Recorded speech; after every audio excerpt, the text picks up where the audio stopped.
So...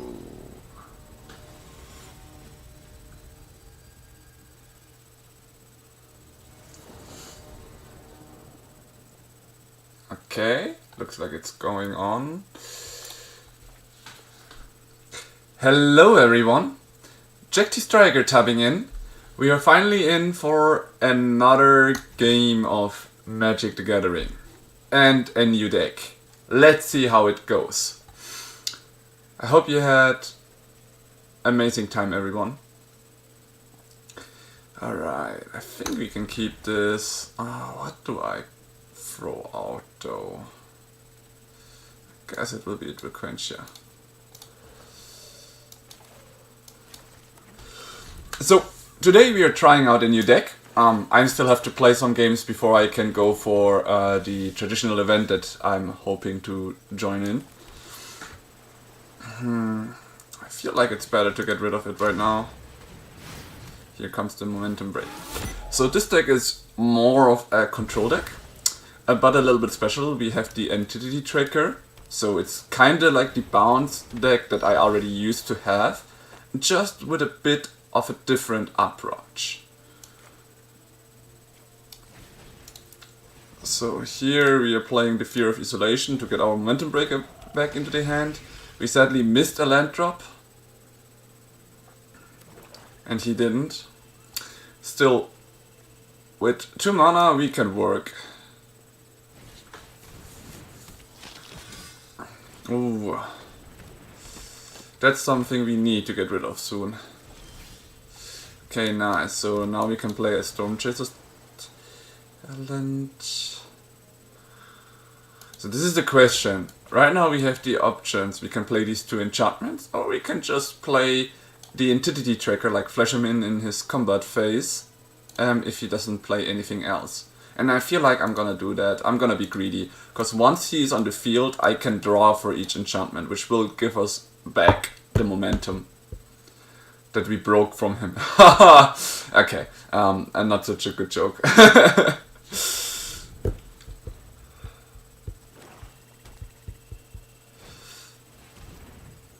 Another Sunbender's Scavengers.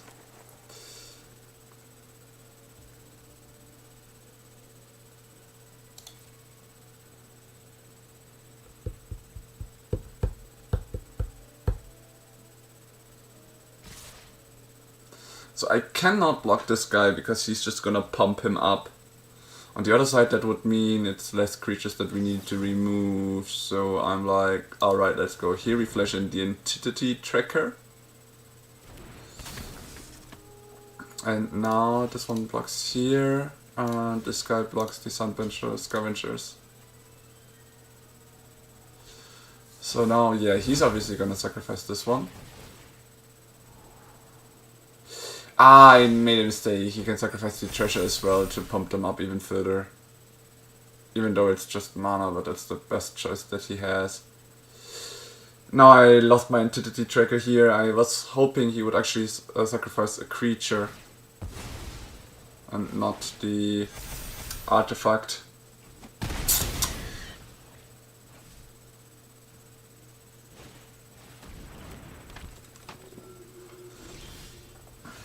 He currently has quite a good setup. And I misplayed this. Amatron is not really helpful anymore.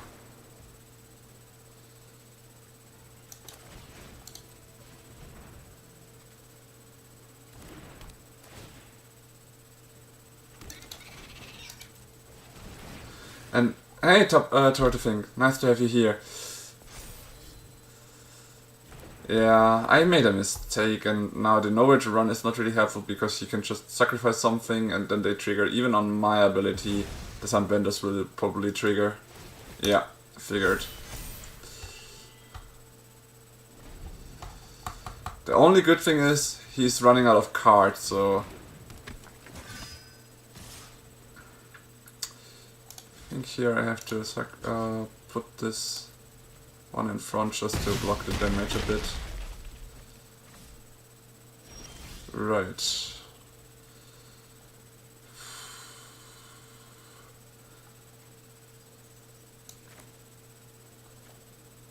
4, 8, 12 damage they got already. Guess I need to play this one. Then Bartomelo will probably just sacrifice here 1 dam. Just to stay alive. And that's how they end the game. Game 1 is on them. That's fine though. Right. Being greedy is sometimes not the best option. Not if you misplay it. Okay, he does somewhat play with a graveyard. So maybe the Soul Guide Lantern would be nice. On him, the Momentum Breaker is not as good, though. So we will need Strategic Betrayal as well. And I myself have been thinking that Rise of Soulsend wouldn't be bad against him. We just need to survive till that.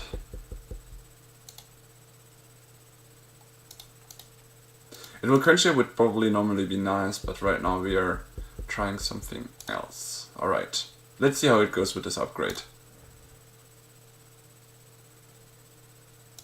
More than 15? Oh, true. I decided to play with 61 cards, so I didn't know that you need to have the perfect match here.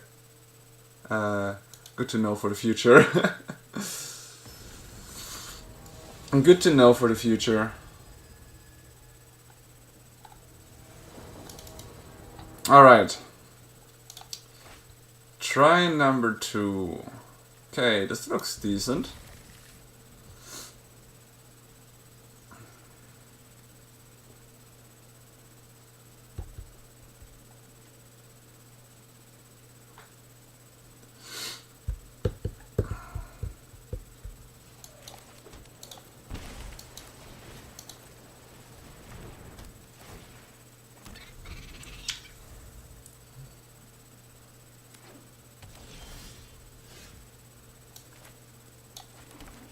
We are gonna return the Stormchaser's talent and draw a card that way. And now we are gonna replay it, hitting him for free this turn and having 2 otters on the field. And if he doesn't do anything with the graveyard, once we have 4 mana we can just repeat this process as much as we want, drawing a lot of cards. That's one of the reasons why this deck is super good right now.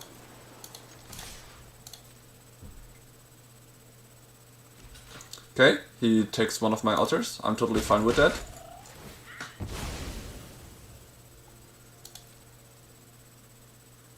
And we end the turn, and in his turn we flash in the Entity Tracker, and then the game should be pretty much over.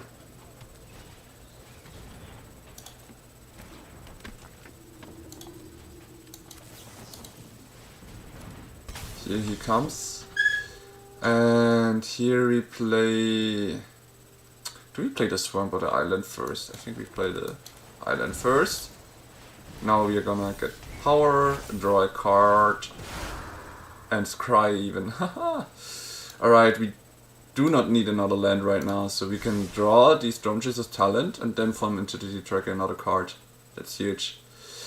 Right, I do not want to attack with the Entity Tracker, but I don't mind trading the Umbral Caller for my otter.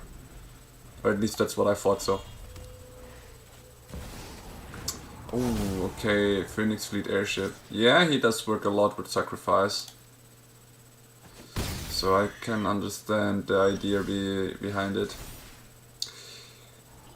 Okay, Strategic Betrayal sounds nice. I would like to have that one already. So here we go, we play the Swamp. And I would say let's start exiling his graveyard, right? Because we can. Did I play a land already? I think yes, I played a Swamp. So here we are gonna play the Stormchaser's talent now. That one enhances our otter. We keep 2 mana, we able for nowhere to run. And now we have even our Fear of Isolation back in the hand to do some shenanigans next turn. And Kuruk is gonna turn around, so I can already tell you at this point that the game is pretty much over. Okay.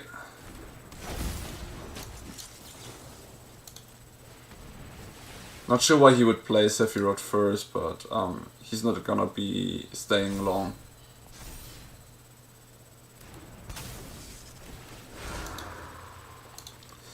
This is why this deck is so strong. Entity Tracker gives you so much draw. It's amazing.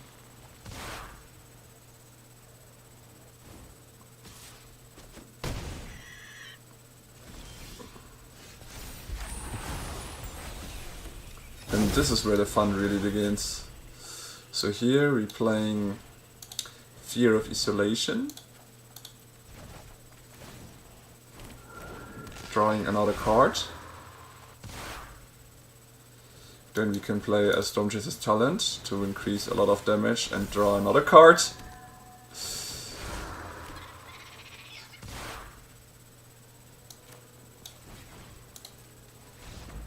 He now sees that I'm just gonna try to pump up everything as much as possible. Okay, this time he's gonna start though. So I'm wondering, so he does play creatures, so a board wipe is definitely gonna destroy him in a way. I feel like this one could be very good against him as well. Trail was good. Let's remove one of the Soul Guide Lantern. And I'm wondering what else should I adjust here. He does play artifacts, but not that much. I think we can stay like this. It went well this time. Let's see how it goes. It's also the first time I'm playing this deck. I've only been watching some videos of the guy who created this deck. It was my idea to put in the sideboard with the Rise of Sulzin. But boys, this hand, it's like... Oh, if we don't draw lands, it could be super awkward having two of them in the hand. It feels like I have to mulligan just because of the Sulzins right now. But you know what? Let's do this. Let's try it.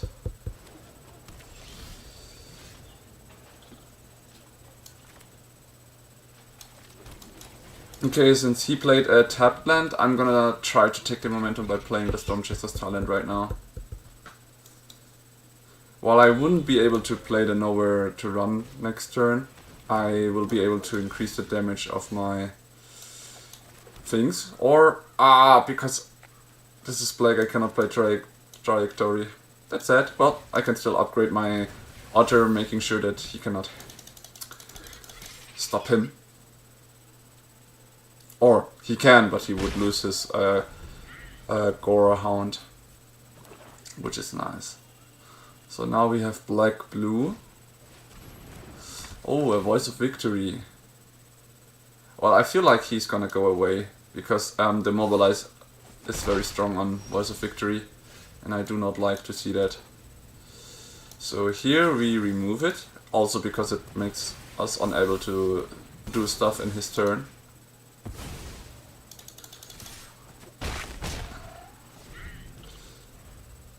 This is a little bit of a downside because I have no basic lands right now. Groom Lake doesn't turn around, Arcane tapped. And I'm starting to be able to play stuff. Okay, I can make him discard a card, or I can remove him the Enduring Innocence. Like, right now I really want to make sure he doesn't draw cards. So I guess this is the best choice of action. It also keeps increasing the damage we can do per turn. That's why it was so good that we could play this Stormchaser's Talent so early. True, it comes back as an enchantment anyways. Huh. Then again, it would give him life, so it's better to remove it this way than keep it on the field, I guess. But yeah, the missing land drop does hurt. Wait, he did also miss a land drop, no? He should be by 5 since he's the one that started this time. Wait, what was this? Oh. Well, right now I only have tokens though. Okay.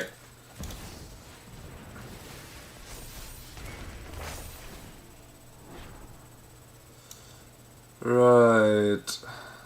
I mean, it doesn't matter what we draw, we still need the land and... Or do we need the Stormchaser's Talent? Actually, we do not need it right now. We have two of them.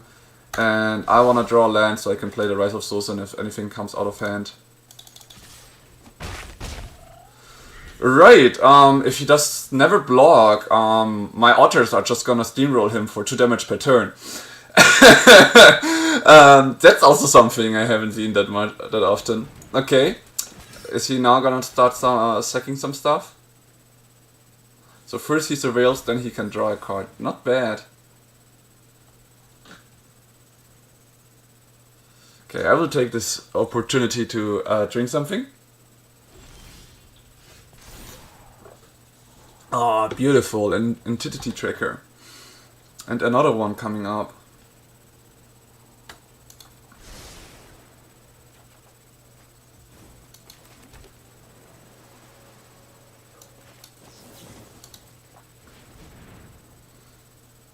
I'm gonna play him, then the tiny bones joins up.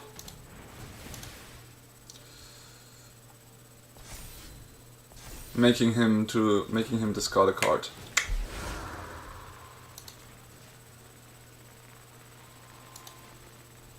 Yeah, it's only gonna be you. I just had to reread the card to make sure I understood it correctly. Alright. And we come in for another 4 damage. He does have 2 mana available, so I'm curious. I'm also curious, he had 2 mana available and the trajectory. Yet he still refused to kill my creatures. Okay, the only thing he got so far is the entity tracker at the beginning of your end step. Ah, he destroys my Kuruk. That's sad. But it's fine, next turn I can just board wipe. So if he doesn't play a creature, he gets my entity tracker. No, because my field is empty, he will get it anyways. But he forgot that he didn't know that I still have my Rise of Sosin.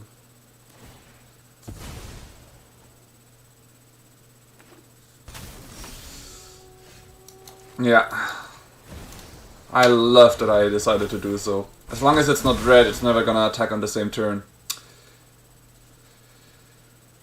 And, yep, okay.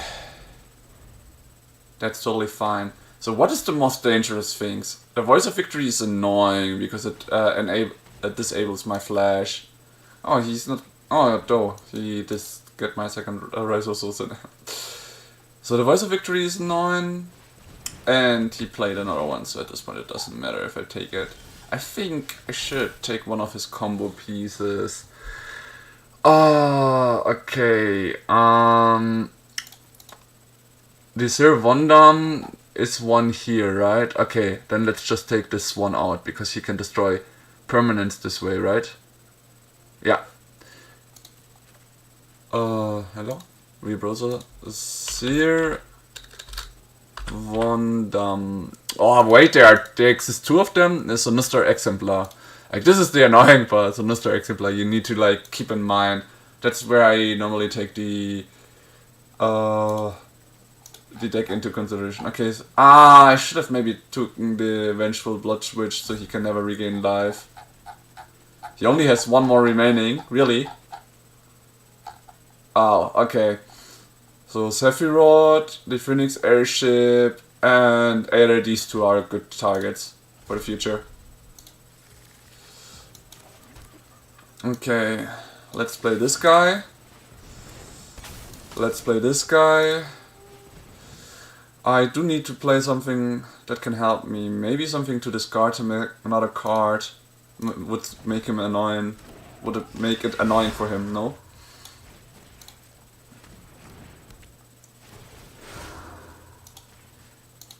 So, discard a card, please. Because the thing is, I could get rid of the Voice of Victory, but right now it's not an issue. If he wants to... Wow! Okay, that's the one thing I would have never discarded. If I were him, I would have played the the Enduring Innocence and attacked with Voice of Victory. He would have had a bunch of cards back in his hand. He would be back into game. But instead he discards his second draw ability. The Phoenix Fleet Ship is not as strong as he thought. Because if he crews the Voice of Victory, he's not gonna draw cards. You need to draw cards. If you can. That's the best thing you can do. Because now there comes my big Sosin and I'm gonna get his stuff. Like, just look at what's gonna happen. Oh, okay, sorry. Fire Lord Sultan doesn't have haste, so he's obviously gonna come next turn, if anything.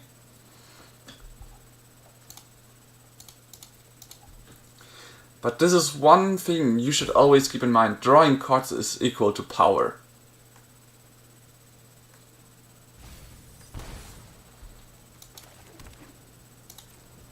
Right.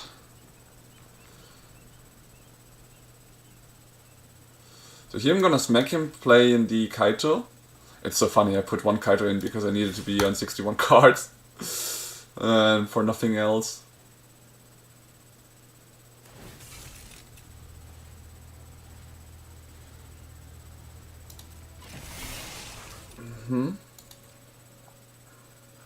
It's gonna take away my entity tracker. That's fine though.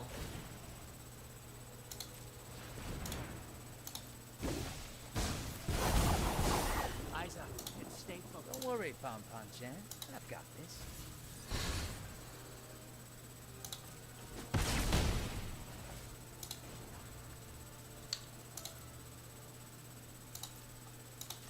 Currently I can also just do this. Okay, what for an... Ah yeah. Let's use this 4 ability to get our trajectory back, and with this we get rid of the fleet ship for once and for all. This is the profit of me. I have all the cards I want that I can use. He does not, that's why his card advantage was so important. And that's the reason why he lost. Like, Control wins because he has such a huge card advantage in aspect that he can play cards from graveyard or hand and all. That's how most of the Control decks are built. And if you want to keep going, you need to make sure that you have cards that you can play. So sorry, before everything I'm gonna check the store real quick. So even though I did a mistake on game 1, I think, I still managed to get 2 wins out of it. That just shows how strong this deck is. Alright, since we got the 5,000 money and I promised to play some traditional standard, here we are. Let's go for it. We did our warm-up. We've got everything we wanted. Let's roll. So, now we are here. Kuruk, show us the way.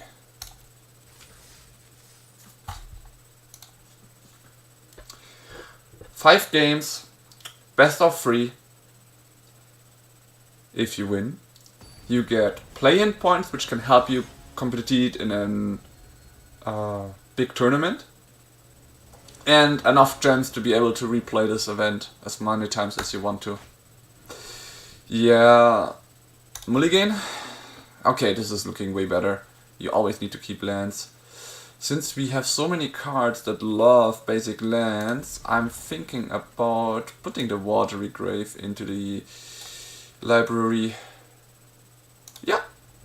And we start off, since we can be the first player, with Stormchaser's Talent.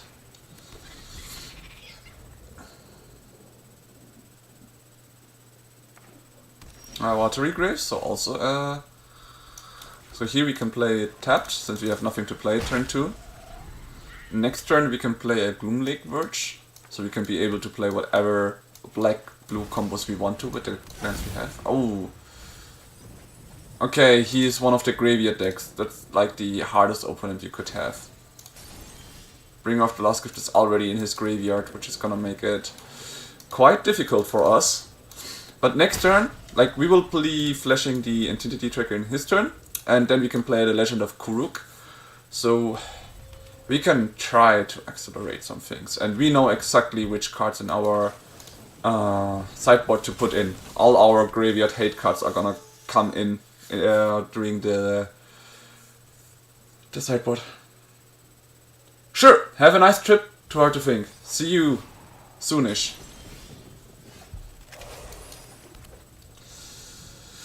So the question now is, do I want to be greedy and play another Entity Tracker before we play the Legend of Kuruk?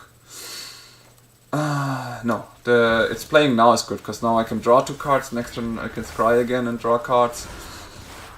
Okay. Let's see, Fear of Isolation is not gonna help us currently. And land, currently not either. I mean, okay, it's Might be nice to draw anyways. But maybe I will draw another land, right? Oh no, accumulate wisdom, that's fine. I can attack with both, but I would lose the otter. I'm fine with that. Let's go.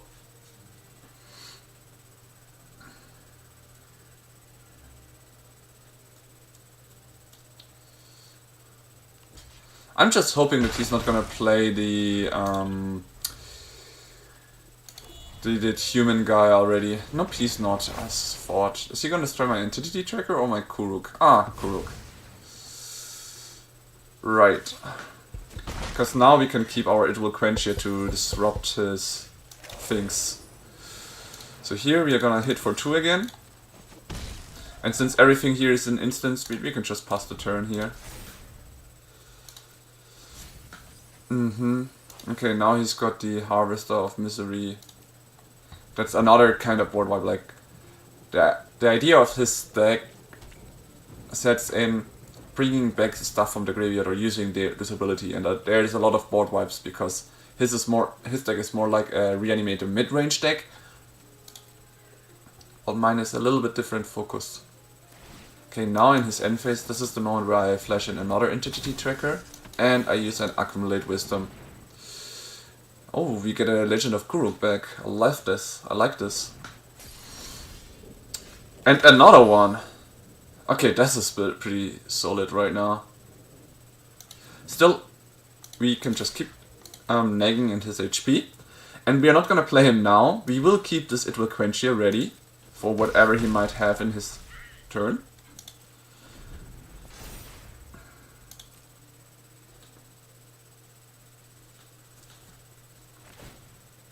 Okay, this time it's an Arden. The good thing is he still has no Current of Soul out, so that means I can at any point just counter him. Lands are so much more important in these kind of games. Having the correct lands means you have so much more power. So yeah. Unlucky, man. And I'm just gonna flash in another entity tracker in.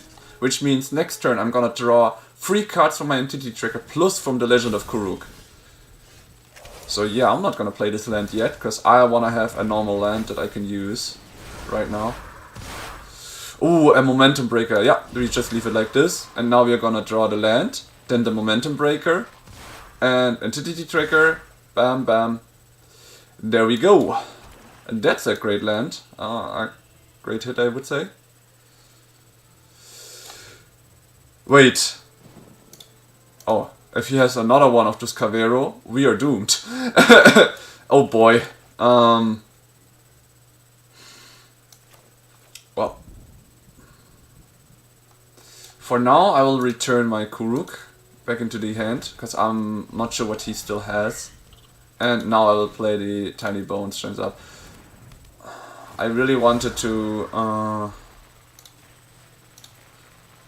make sure to get a removal spell ready that I could have used this turn, but I can't, so here we just pass the turn for now. Fear of Isolation can go. So even now if a board wipe comes, my hand is stacked. I'm not even afraid of it. But it would be sad to lose all the entity triggers so far. 2, 3, 4. Nice. Another of those covers are out. Oh wait, he got it back to the hand. Okay.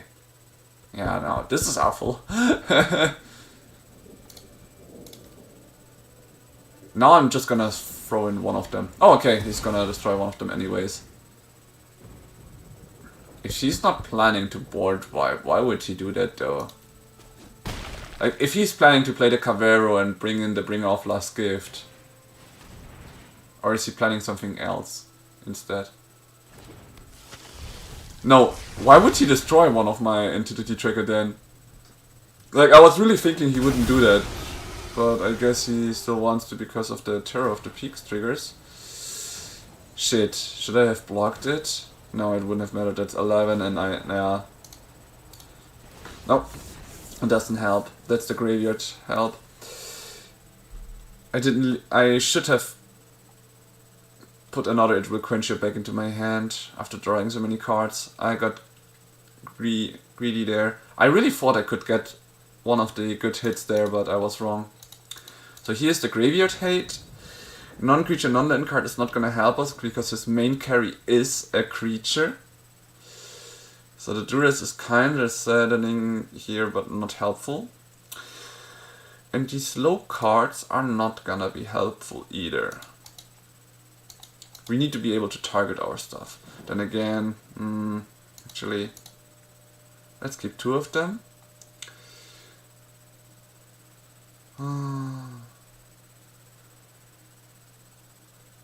What else could be good against him?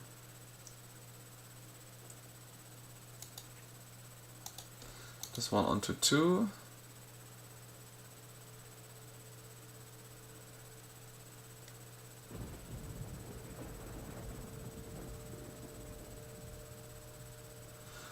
Okay. And nah, these are the best removals we've got.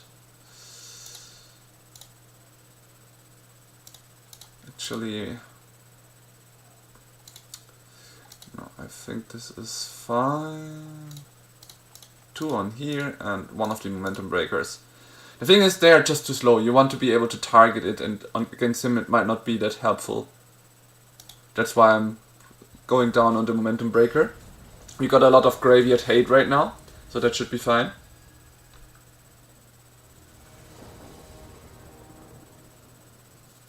One of the worst matchups you could get and we got it.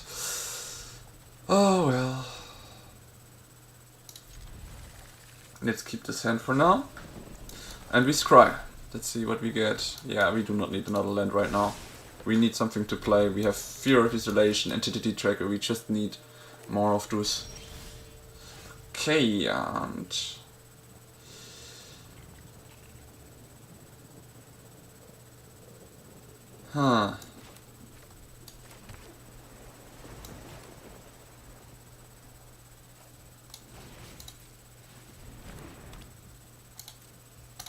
okay, why did I play it now without a target? The idea is I'm gonna play Entity Tracker next turn and then use the Fear of Isolation to always replay it. So if he starts getting cards into his graveyard, I'm always gonna be able to single target them this way. That's like the best idea and possibility I have, since I have no idea what he currently has in hand.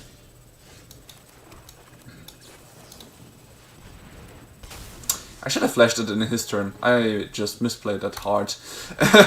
Whoops, because now if he has any kind of removal, he can just easily remove it. Yep. And here we go. Or is he gonna remove my... Alright then. I will use it to remove your graveyard.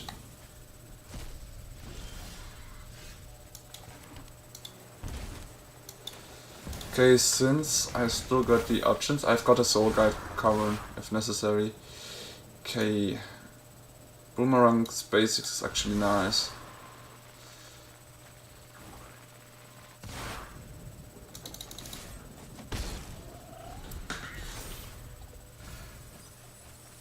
Okay, Harvest of Misery is currently in. That's a good target for us right now.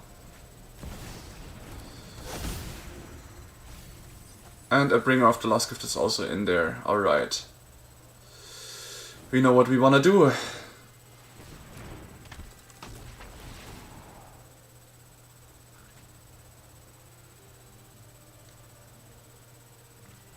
A Strategic Betrayal would also be very nice. Oh, perfect. The island we can put down for now. We've got enough lands in our hand. Right. Since we've got a Strategic Betrayal, we're gonna start with that one for now. There goes your graveyard. Then we can play this one. To play a Soul Guide Lantern. Which right now does nothing, but it's fine.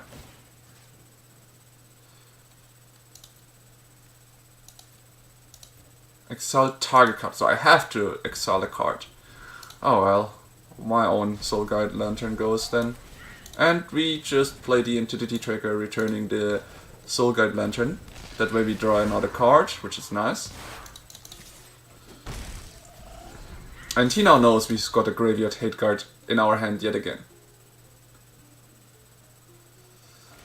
Oh, what? Damn, he actually had a... What? Legend tie...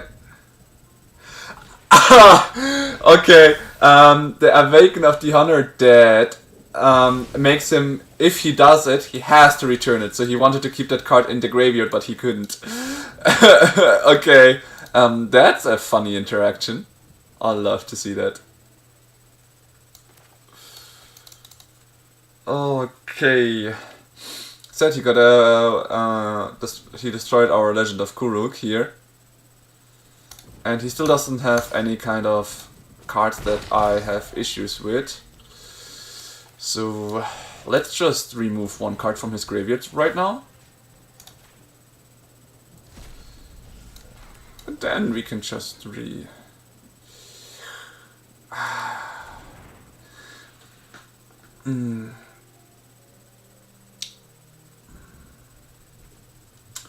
I do want to draw a card right now. The thing is, if I replay it, I have to exile one of the cards from my graveyard.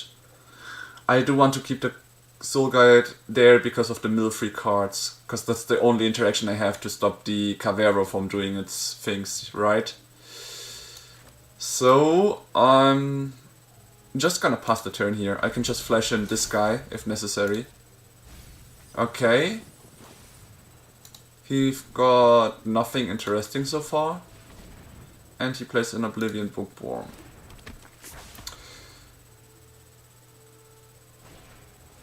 Okay, then I will flash in the Entity Tracker here. Now I'm gonna draw 2 cards when I play the Nowhere to Run to get rid of the Oblivion Bookworm.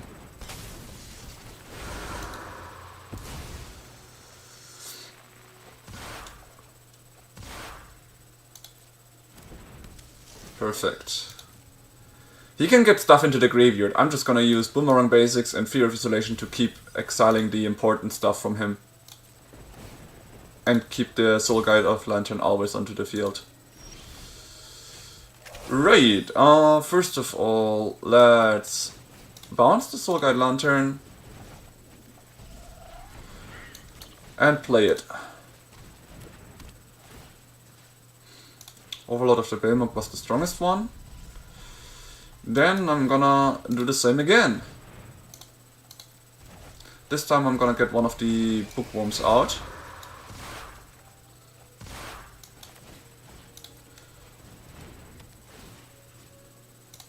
And to finish it off, we're just gonna get rid of the Blood Spinner.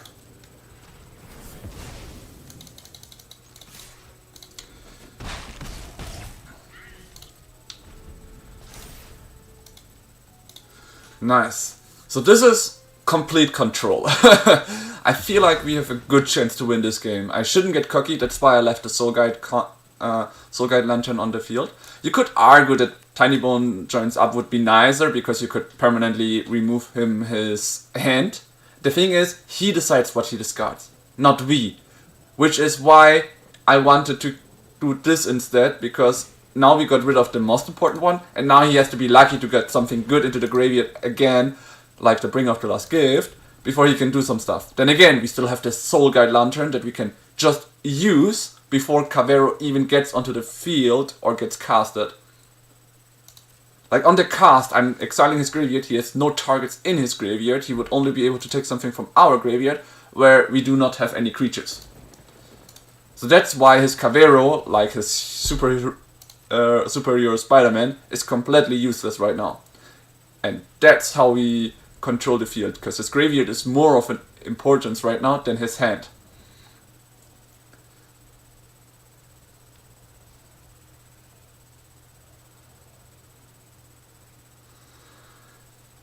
And here we can even end the game. I'm just gonna play the Nowhere to Run to get rid of this guy.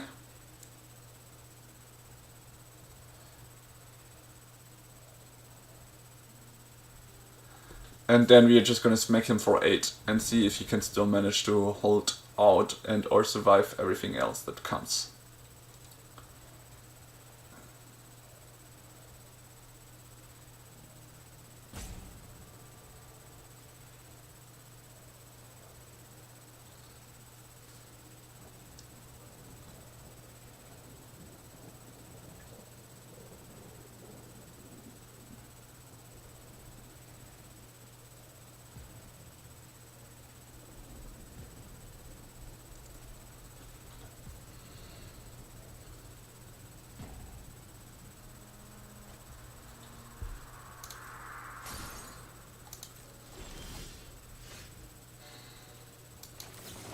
Alright, let's see what he does.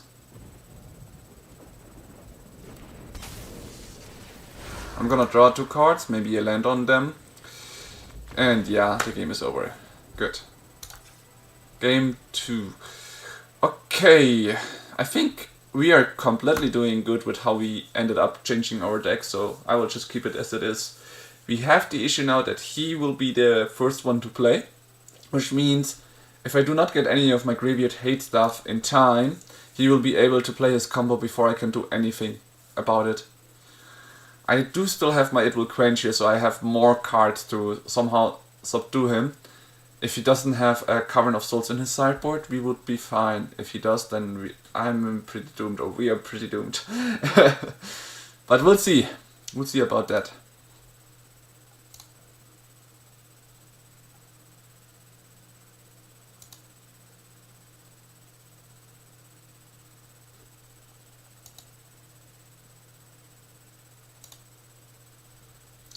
Okay.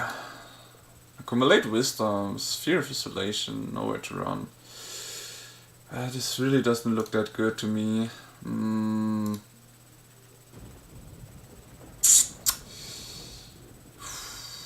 I think we will just keep it and see how it goes.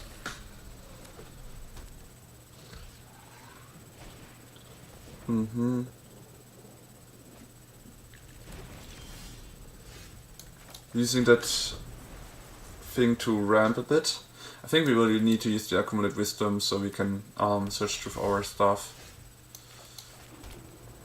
But on the other side, if he plays something, we can also just use a Nowhere to Run right now to stop him from whatever he tried or would try to do. Alright, let's see. Legend of Kuruk and 2 lands would have come. Good thing we used it right now. Okay, another land comes in. Nothing really we could have liked to see. It does hurt to use the Accumulate Wisdom this way, where you only draw 1 card instead of the 3 that you could draw. Okay, you can see my hand, which is very nice. On response to that ability, I'm gonna get rid of your Deep Cavern Bed, so whatever you take, I'm gonna get back to my hand. Oh wow, he actually has Annual. Nice. It's the quenchiest because we got quenched. We got countered. And he got rid of our dude. Well, it is what it is. Right. We could remove the Cavern Bat just to get the Boomerang Basics in, but it would only be 2 or 3, so it's not gonna really help us in the way we wanted to have it.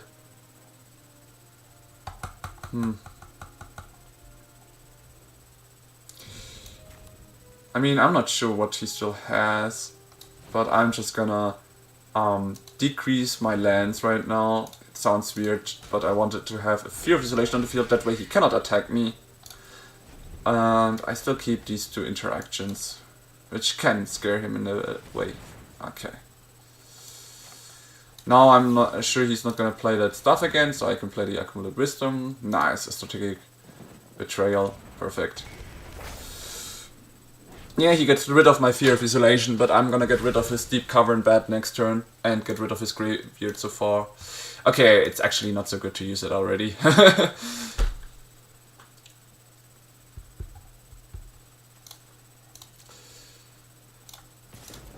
Stone Chaser Talent would be really nice right now. Right. 1, 2, 3, okay. Nothing really that dangerous currently, but there's a lot of stuff in his graveyard. From next turn on we can just start creating tokens as well. That's the reason why I decided to put some Realms of the Ko in. Okay, now he's dangerous stuff in. So this is the moment where I'm actually gonna make him exile his stuff. Ah, shit! He got the Oblivious Bookworm. Alright. Blue, Boomerang Basics, Strategic Betrayal. That's the idea right now. Another Bring of the Last Gift, which is very nice to see.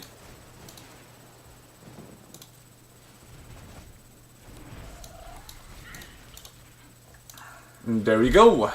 We got our Legend of Kuruk back. Removed his graveyard so far. And we have an It Will Quench here to disrupt his best stuff. That's great. And with an empty graveyard, the Awaken of the 100 Dead isn't even that good. Because he will be forced to bring the card back to his hand. Yeah, shall resolve, whatever. I'm gonna make sure to stop your next spell if there's anything annoying coming in. This card just costs so much, that's why they love to play it in graveyard decks. Okay.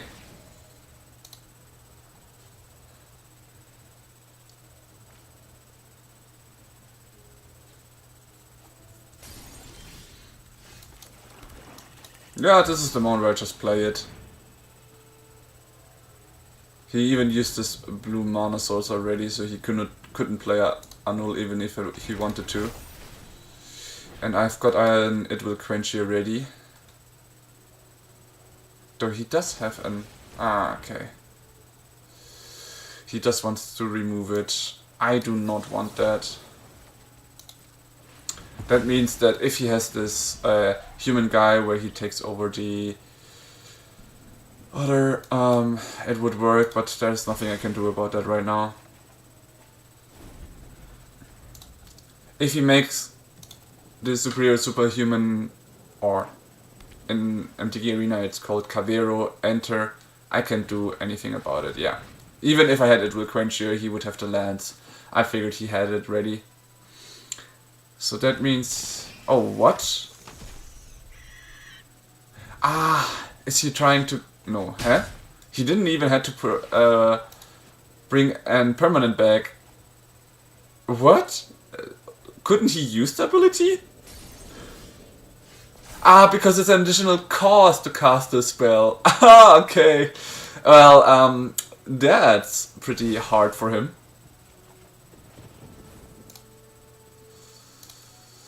So let me just see. Arden is only one there so far.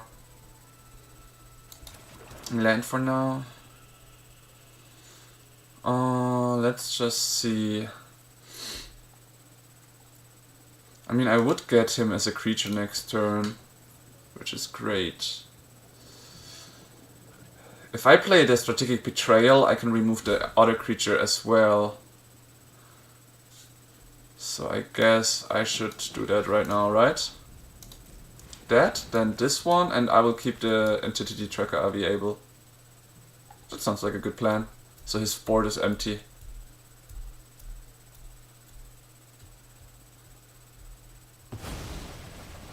And now he has only his superior human in the graveyard, which is nice. Yeah, and here we end the turn. We can flash in this guy.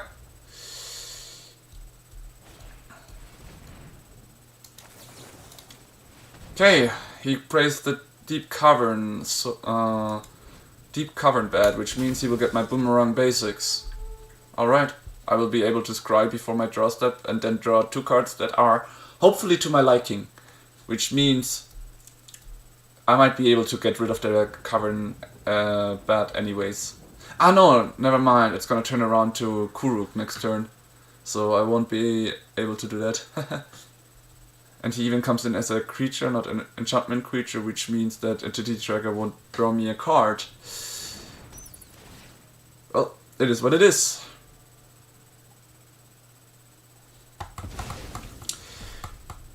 Now we've entered a very interesting moment of this game. I'm empty of cards. I do have a card draw, so any kind of enchantment is gonna help me. Well, he seems also to be quite out of stuff, but then this Brute Spinner is such a good card. When he enters, he surveils 2 already.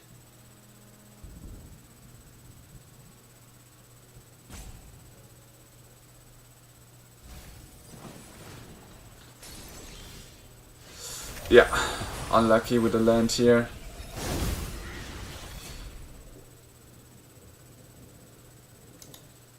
Nothing with flashback either.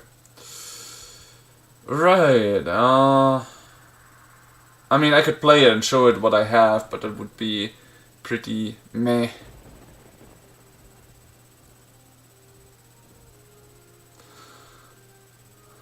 So I guess I just play the land for now, cause it's whatever, and we can do that in his turn.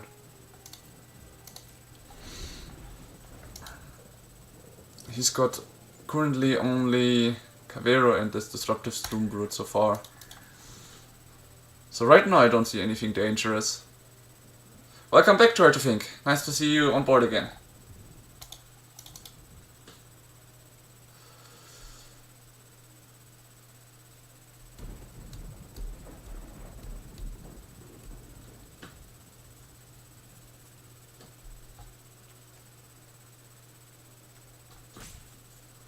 This land would be so much weaker if it said, like the passing say, that you can only use it on your turn.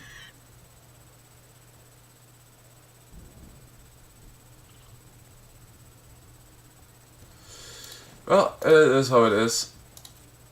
Goodbye, Avatar Kuruk.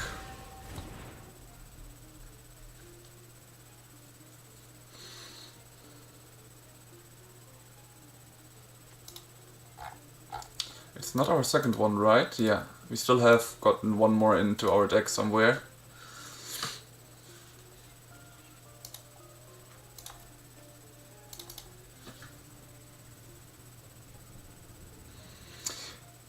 And another note, I wanted to say that the Rise of Sosin would also be such a nice card because it would allow us to get rid of his Cavero and then we wouldn't be having to be scared about anything. Boy, am I now only gonna draw lands? Oh, this sucks.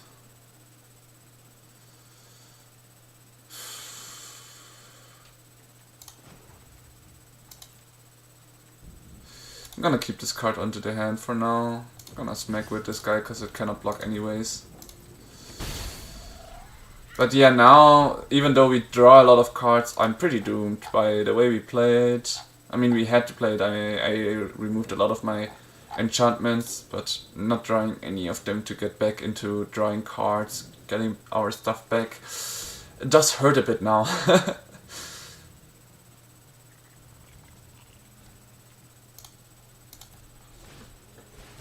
Oh boy, what does he have?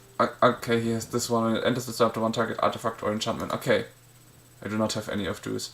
And on my side, I do have the Legend of Kuruk and that's it. Well, let's see what he chooses.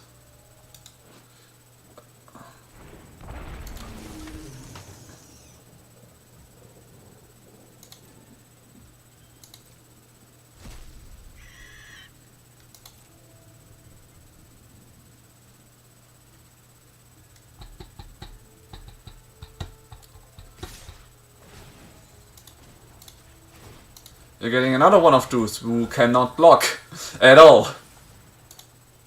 Anything dangerous? Okay, another Cavera got into his graveyard. One is exiled, one is in his graveyard, and one is on the field. So he keeps only having one left, which is nice. Oh wait, never mind. He can bring him back anyways with the Overlord of the Baelmuk. Ah, this is getting so intense. What should I do? Like, for now, I'm gonna take 6 damage because the flying I cannot block anyways, and I can block the Brute Spinner and that's about it. The only thing that could help me in this situation right now would really be an enchantment, and then they're getting some other good drawing ones. A turnaround would be the Accumulated Wisdom. Oh, no way, he's gonna play the Deep Cavern Bud just to get rid of my card in hand? Really? Are you really gonna do that? Yes, he takes care of my land. Ah, he cannot even take... Oh, and it would Creature, really? Ah, I'm not drawing anything. Ah, next turn. 5 here, so I take 1, 2, 6, 8 damage. Oof. This is gonna hurt so much, guys. I can tell you so much already. I mean, they're unblockable, but they can't block at all. That's so stupid. I might need to rewatch this one game at some point to see where my mistakes was, because it did seem like we had this game won. Was it the mistake to not bounce the Kuruk when I had no cards in hand at all? Maybe that was the mistake here.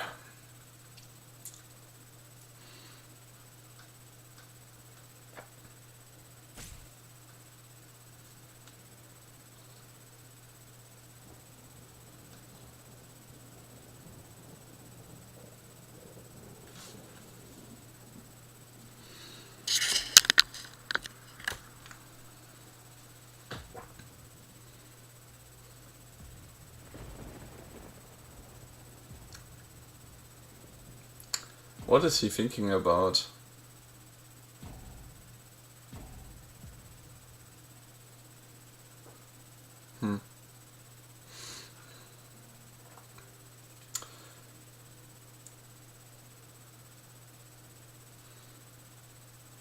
Ah, very unlucky.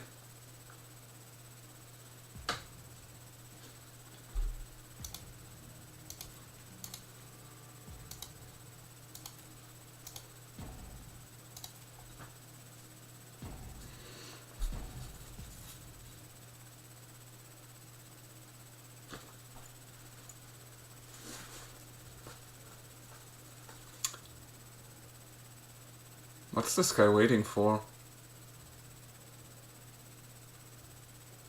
He has 7 mana, so he couldn't even play a Bring After Last Gift even if he wanted to. Did he go to the restroom, or what is the issue here?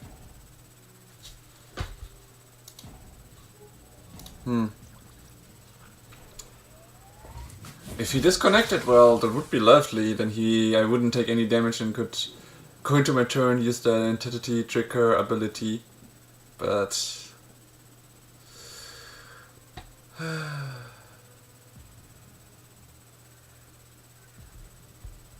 and he's back apparently.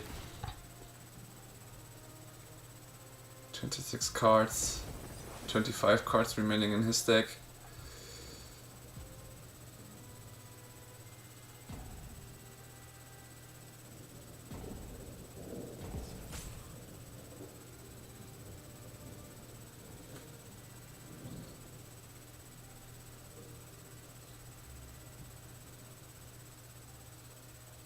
I mean, if he's not gonna attack, I would love that.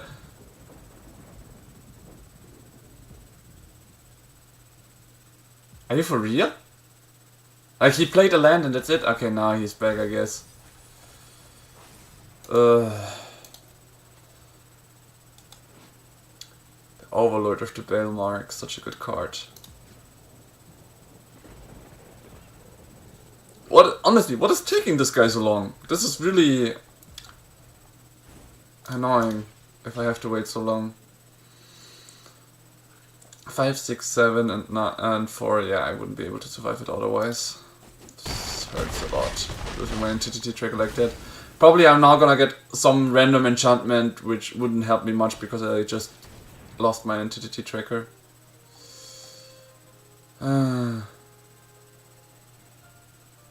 It doesn't matter right now.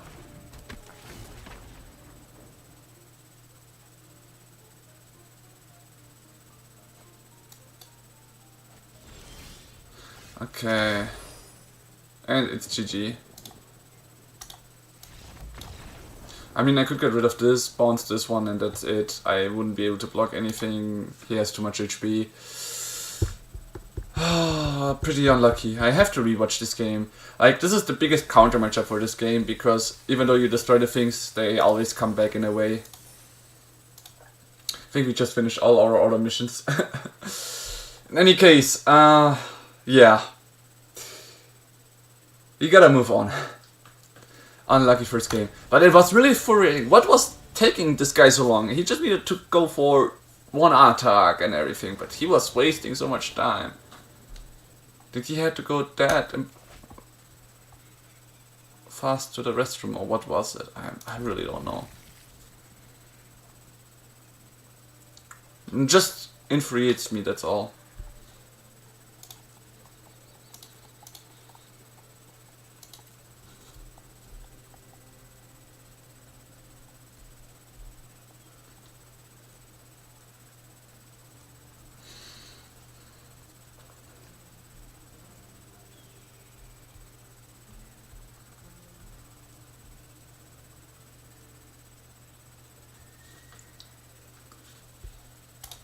Hello, your go. Finally.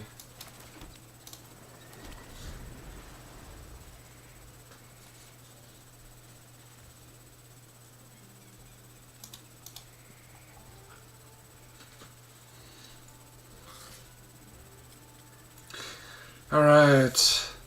Looking at the clock. Still nothing. Still nothing.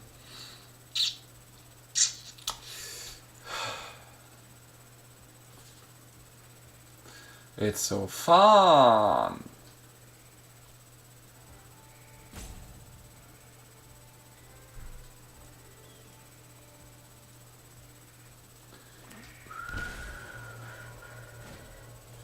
Oh, a Storm Chaser's talent.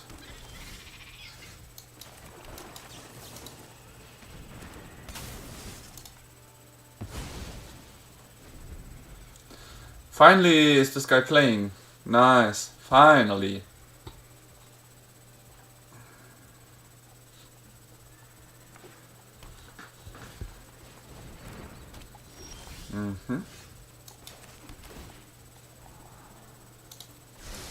That's not bad.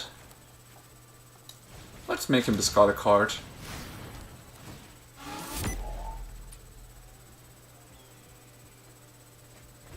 Okay, he discarded a land. Monument of Endurance. Whenever he discards a card.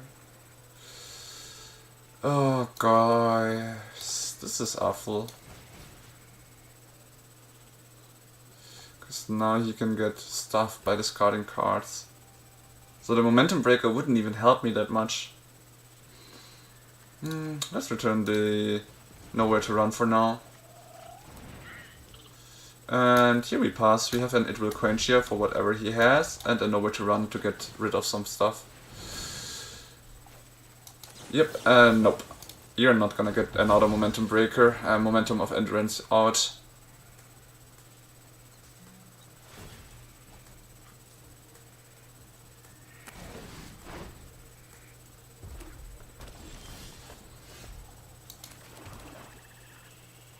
Since he has no mana to counterspell it, let's play a Legend of Kuruk for now. Entity Tracker is good. Another Fear of Isolation is not what we need, right? Should be fine.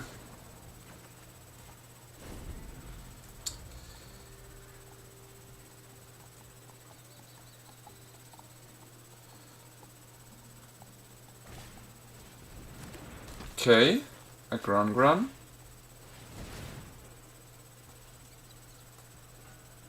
Treasure token, right? No, I draw a card first, alright. Yeah, now I can see the strength of a very good Issa deck. You need the Monument of Endurance here, totally. Okay, I would like to have a land. I'm not getting one. Trajectory isn't bad though. Though right now I do not need it against him, right? Let me see. You know what? I do want it. It's another removal spell after all. Like, for example, I can use it right now to get rid of Gran.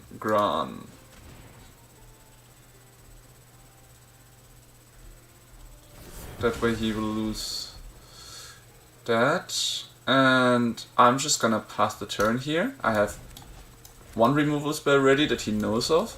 I could also just play my Entity Tracker. Yep, figured you would do that. Let's see, will you react to my Entity Tracker with an counterspell or something like that? Nope, he does not. He's just gonna remove it, I guess. Yep. He doesn't discard a card though. Interesting decision.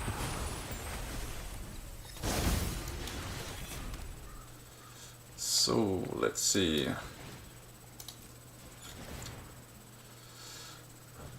I'm gonna make a bunch of 1/1 spirits so far.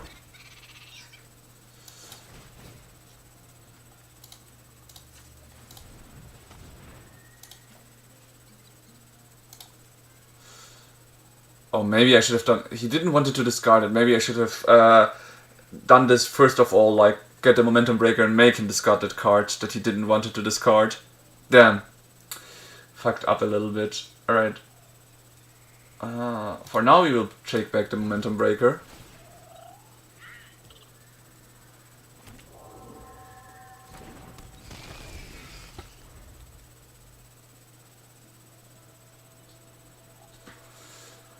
Okay, what is it that he wanted to protect so hard? That's gonna be the basics boomerang. Is he gonna bounce my avatar Kuruk? Okay, that's crazy. It will quench ya, alright. I don't think that was the card though that he had in hand before everything.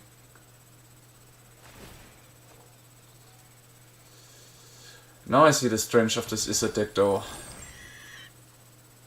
It is dangerous with the momentum of endurance. Okay. I can make him discard a card now. I have my own boomerang basics which I can like return Stormchaser's Talent to my hand and replay it. I do want my Entity Tracker art soonish. He has 2 cards, so if I make him discard a card, he's just gonna draw cards. Right. This one will mill, which is also just helpful for him, because he wants his lessons to be in the graveyard. So I think I will just go and swing him, first of all. Even though this one will do less damage this way. It's fine. And then I have 2 mana remaining. I could like play this and this, and I think that's the best I can do. In his turn, I will flash in the Entity Tracker to start drawing my own cards again and remove any kind of creature he plays. Like, while his deck is strong, he hasn't managed to get much creatures out. And making sure to remove them is probably gonna help me a lot. So he's gonna discard to draw a card. Then, since he discarded his counter spell, I'm just gonna flash this one in.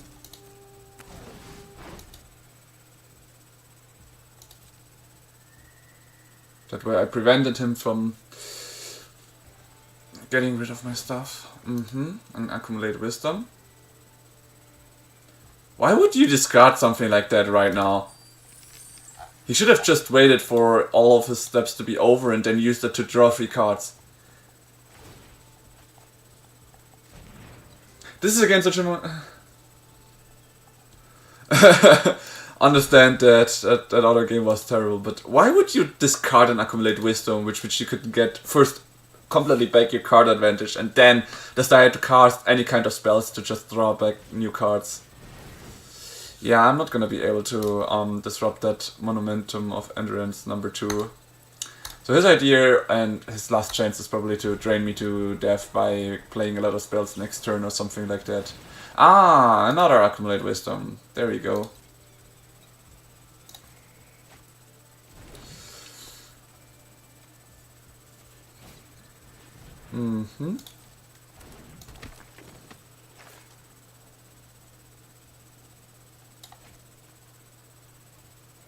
I'm not sure what he has, but he shouldn't have any more. It will quench, yeah, right? Here are 2 of them. So I'm gonna draw a card and get rid of the Grand right now.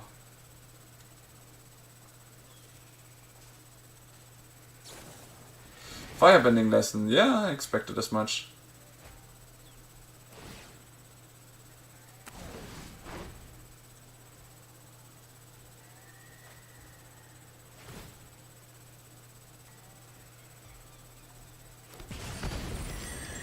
Another treasure, alright.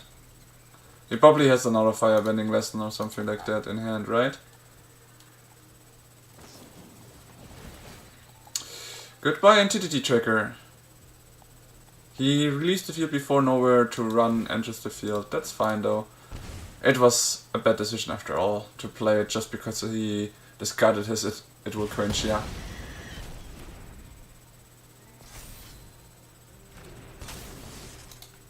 In any case, I'm gonna get rid of your Grungren as well. Alright, 1, 2, 3, 4, 5. I got 5 damage right now. It's nowhere near enough to kill him. And he will be able to do easily 3 damage to me, right? 6 damage. That will also not kill me, but if I play the Momentum Breaker right now, it could kill me.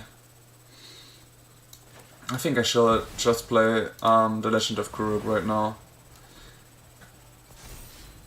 If I get anything that a land would be nice, so yeah, nice. And the Storm Chaser's talent right afterwards.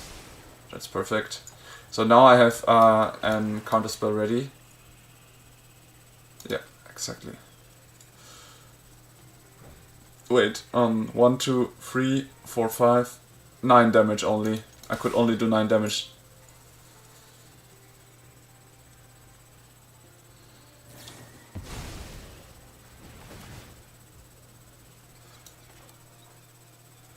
Well, to increase the damage a bit, let's make him use the 2 mana. Okay, he does.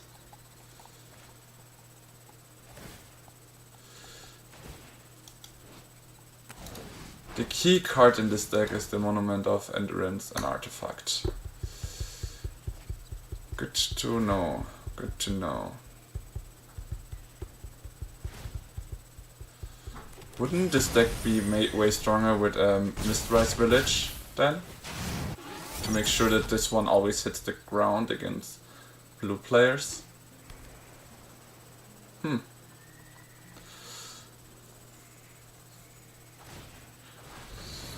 Yeah, Storm Chaser's talent, third ability, that's gonna hurt as well.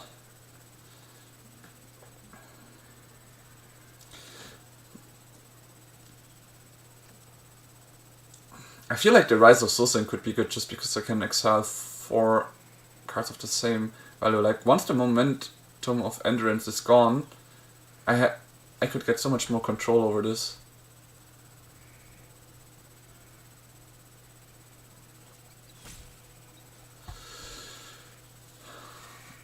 If I were him, I would have just upgraded this one, because once it's on that one, he could make sure, wait, would deal non-combat damage. It's not damage after all. Oops, never mind. He could enhance the damage. He can't kill me this turn, but he could kill me next turn if he casts instants and sorceries and all. Like, he just needs to make sure to discard whatever cards he can to create the Momentum of Endurance abilities to each opponent loses 3 life.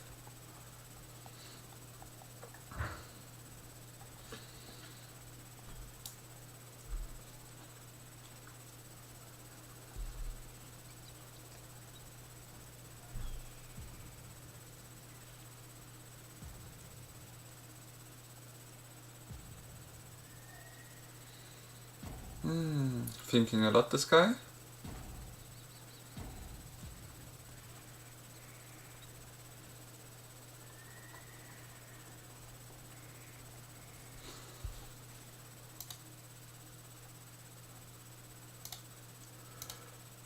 What is he gonna do?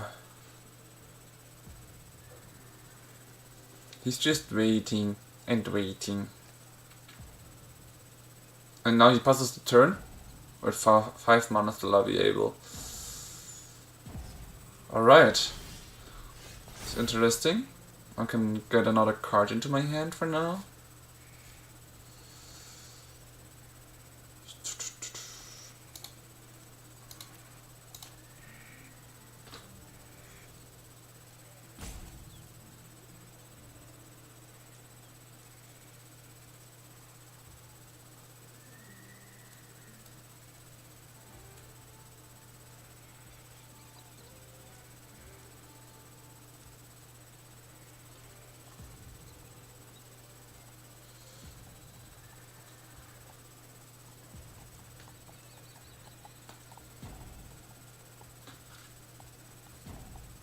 I feel like he's AFK or so. Oh, okay, out to surrender now because of that. Well, yes, it was fun. Okay, we won against our hardest, not hardest, but against one of the best meta decks because this guy went AFK once again. I take that every time. Alright. Well, there is still hope for us to give it another try if we manage to get 4 wins, so that will be the next focus here.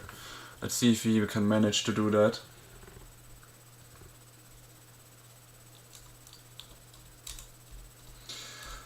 But I really hate those guys that like waste forever for the turn. Like if he had some connection issues, it can't be helped. But the other guy, for example, as well, in the middle of the fight, it was his turn. He let 3 time clocks go around until he finally decided to go for an attack and everything. Why waste so much time? I just never get it.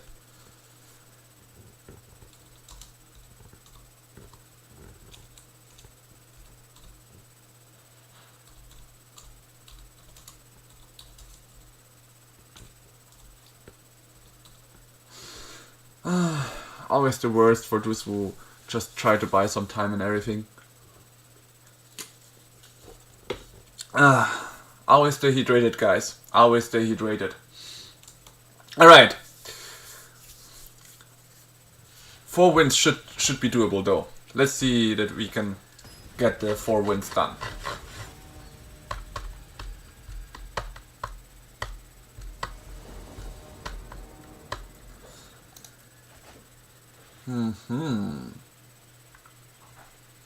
I do like the sand. Yeah, let's keep it. So next turn we can use an accumulate wisdom. Oh, let's be sure to greet this guy. She's actually here when we are starting a game. Nice, we have now an it will quench you as well if necessary. So whatever he plays I can interact with. Or I can just start to draw cards. 1 damage, that's fine. Comes his counterspell now to my accumulate wisdom. Yep, okay. That's fine.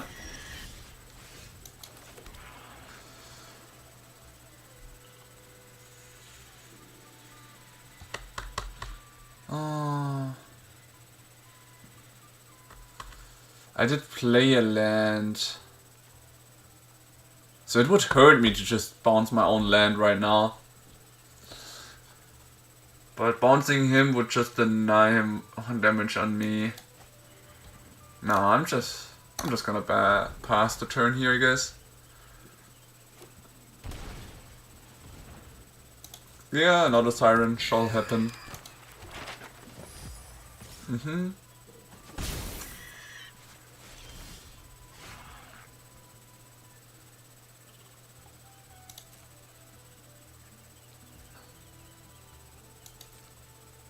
In his turn we will flash this entity tracker in. I could have also played a Fear of Isolation, replayed a land. So I would have 2 mana Avel again, but it's fine.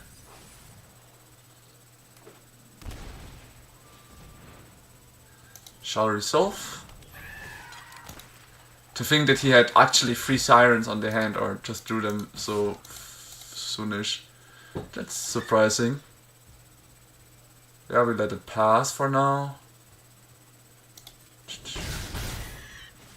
Let's see, anything else? Okay, probably another counterspell, but we have to force it out. At some point it needs to come out, right?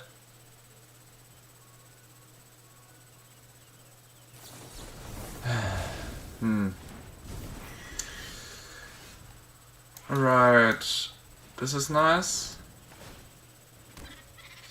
We could use this one to draw a card, and I feel like I want to do this because I can just replay it, anything, but I need to get some lands finally. We missed already 2 land drops.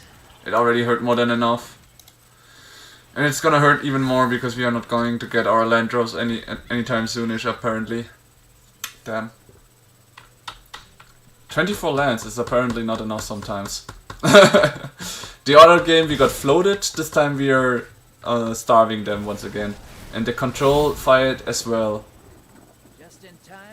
And he got also some in his Dimir control deck. Oh, and he's getting his land drops.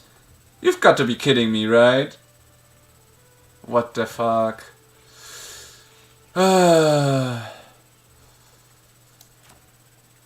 Okay, we need to get rid of the Kaito. He has no mana. So what can I play? I can play a Stormchaser's Talent again to get one more Otter, giving them damage. Then this one again. Let's just see what we can do. First, Stormchaser's Talent. Bam.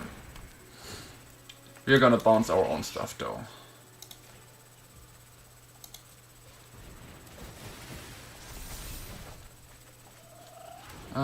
Land again, which is very nice.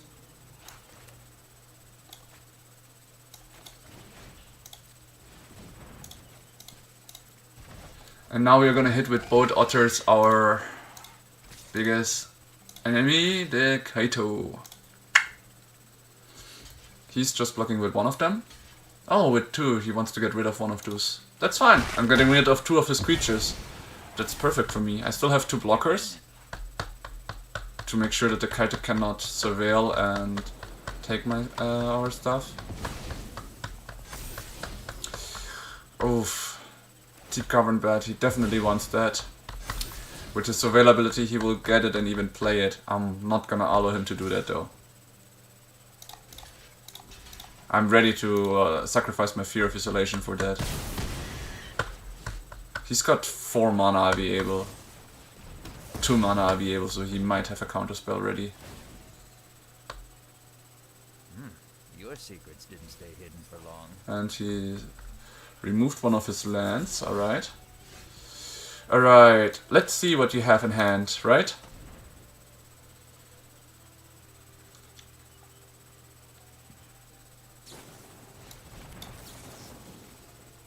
Actually, I will let it resolve without a target. Now I can flash in my Entity Tracker to draw a card.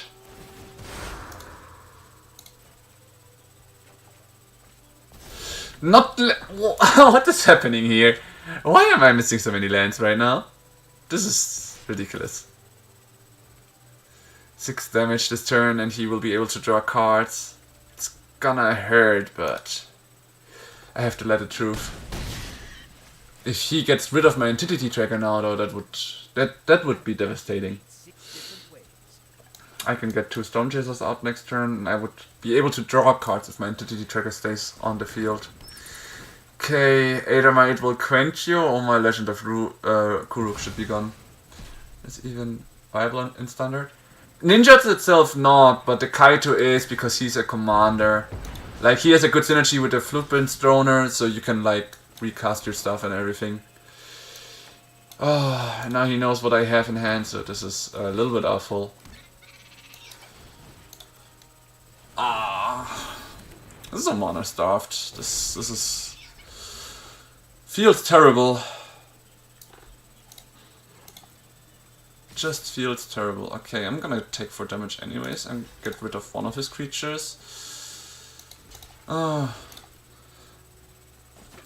mean, generally ninjas shouldn't even be that allowed as well, but it's that Kaito as a commander is RVable, and right now the only ninjas I know of were in Kamigawa, which have already rotated out. So I get from Betrayers of Kamigawa, sadly can't find a good ninja deck. Yeah, can imagine. Let me just rethink. What do we have? Help us right now. Let's see.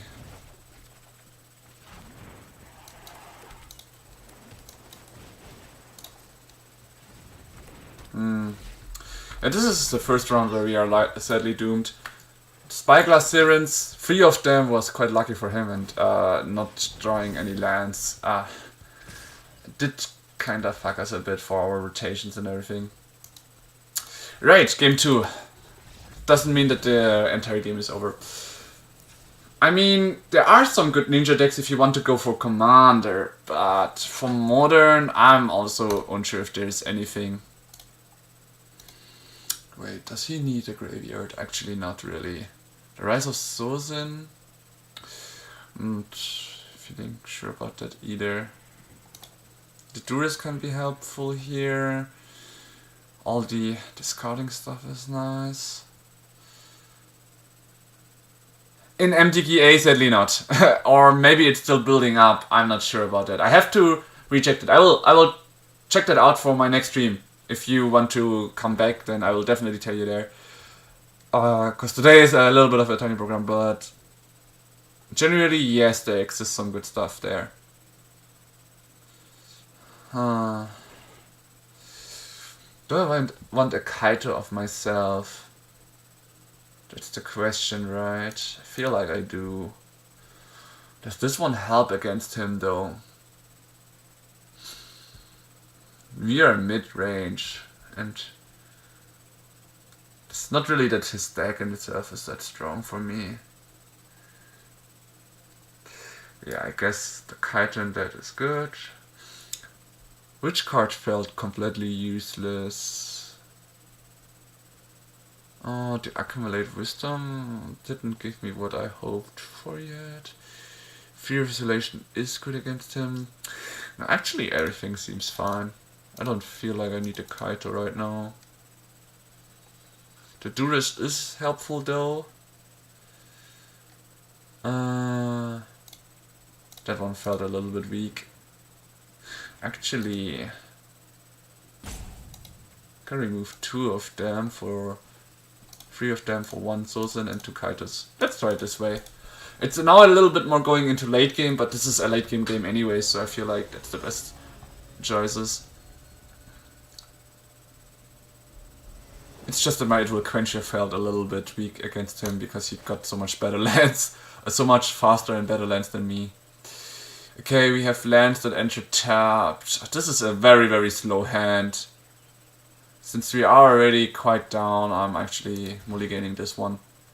So while the hand looked playable, it just took way too long and I just didn't want it to be on the back foot again. That's why I had to reshuffle. This one looks better just because I can interact with him in a way. We are gonna put one of the islands back here.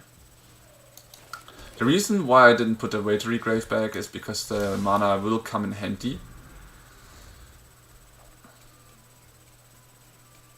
I think I would draw and Kaito that fast though. Surprised me quite a lot.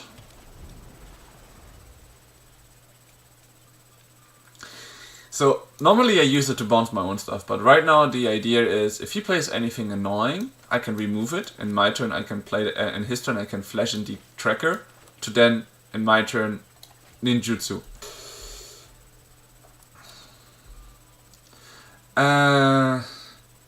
Also, to answer your question in a different way, Kei Kusho, Commander, as much as I know there exists a way of playing Commander, but it's not as good as it should be. Though again, if you play or if you find any shop, normally Commander is like the most played format, right? So, in a way, it is not a bad idea to go for it. Though again, you need 100 cards, so you would need a lot of ninjas. Okay, will he counterspell it? No! Okay, that's surprising.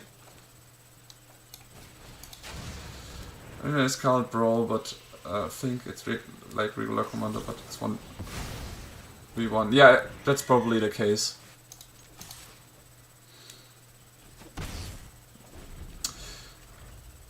A Spell Pierce. He had a Spell Pierce, but not a normal counter spell. Interesting. Alright, we get rid of the Cavern and get our bouncing spell back, which is very nice.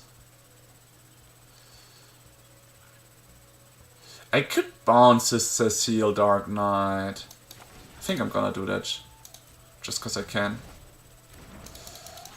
I really have to be rechecking the lands, because it's another game where I'm not trying any lands. 2 missed land drops hurt so much.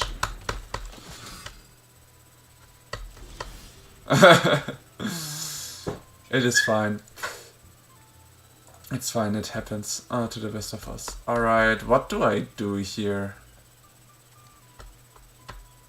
What do I do here?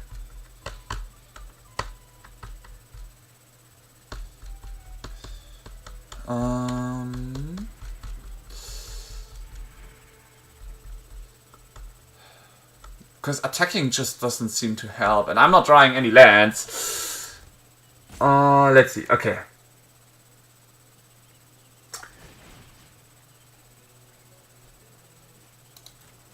I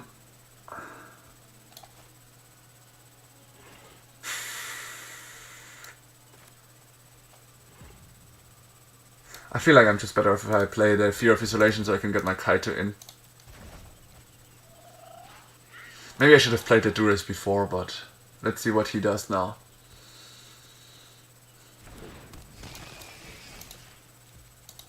The good thing about Cecile, I would not really like to play it, because I feel like it's such a difficult card to play.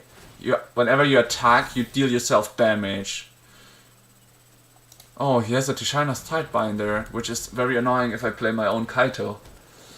So good that I checked that out. Yeah, I'm gonna take the 5 damage here.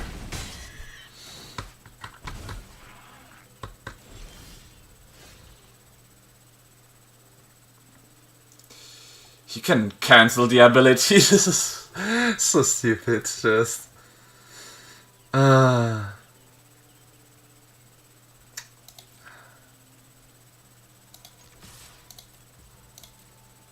just gonna reduce his HP once again. I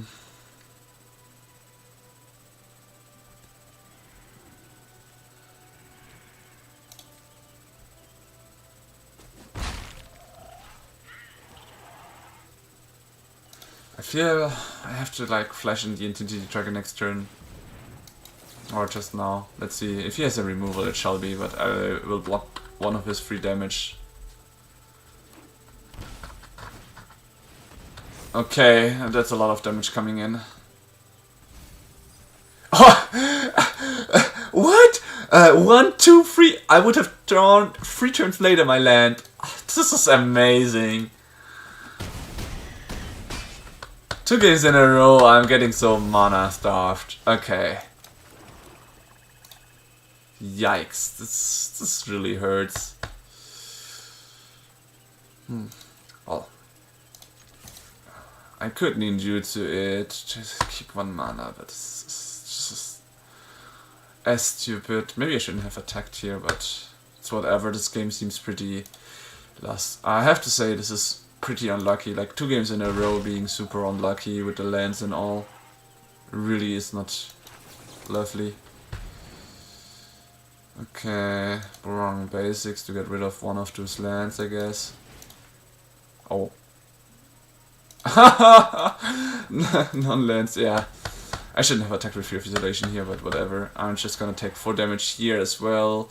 And I would have taken 7 damage anyway, so this game was pretty over. Ah, so much land and starved. That hurt a lot. Sometimes you really are unlucky. Alright,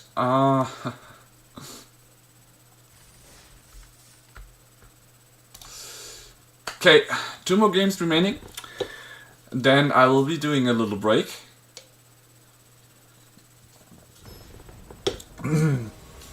Let's see that we can win at least those 2.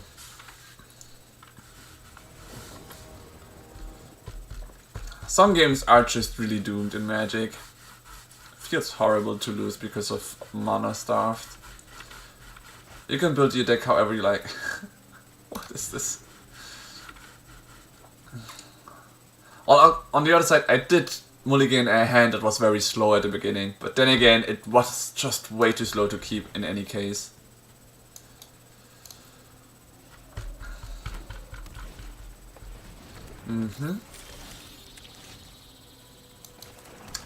Gene Pollinator, so it's either a Simic ramp deck or an Airbender deck as well. Or is it just a mono green deck? This could also be the case here. Yow, that's a fast turn.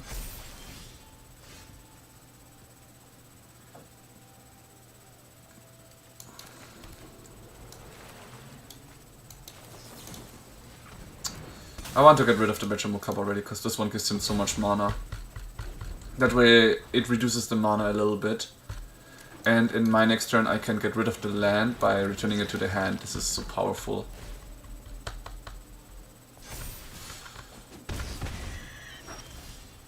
So here we remove the land. Oh! Ah! I cannot because it says non-land. Never mind. Oh well. Let's see what he sacrifices.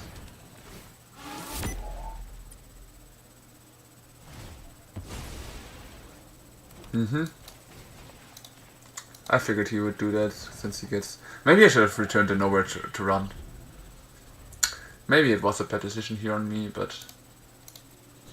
He did lose a lot of mana, so that's nice. What was the fourth ability? Ah! He could use it by tapping even the enchantment itself. Yeah, he's doing so. Alright! He...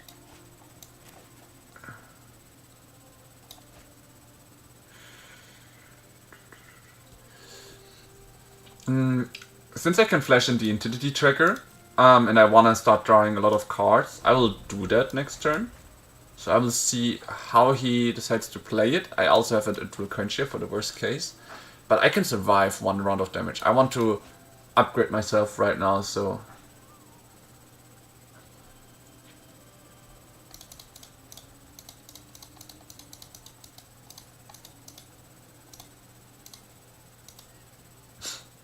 Weird sound here from this. Right, what will he do now? A Surak. Okay.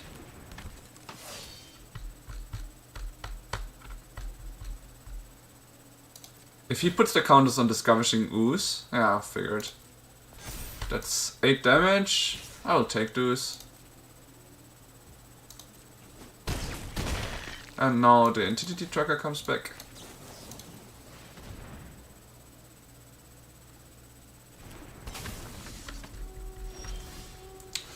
Right.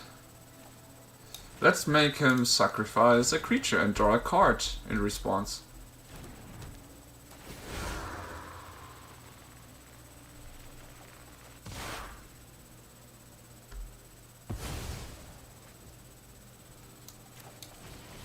Now we return a Nowhere to Run, so that next time we can actually choose the creature, which was, rethinking it, actually not such a good idea, because he's just gonna put the counters on the Surak and then I wouldn't be able to remove him. But alright. There's 1 green mana to exile a card. No, a creature card. Okay, that's 6 damage already. But it doesn't have trample, which means I could survive so far. Aww. This is getting awful. He's creating a lot of creatures now. I need to block the 6/6 here. Take 6 damage, but that's fine.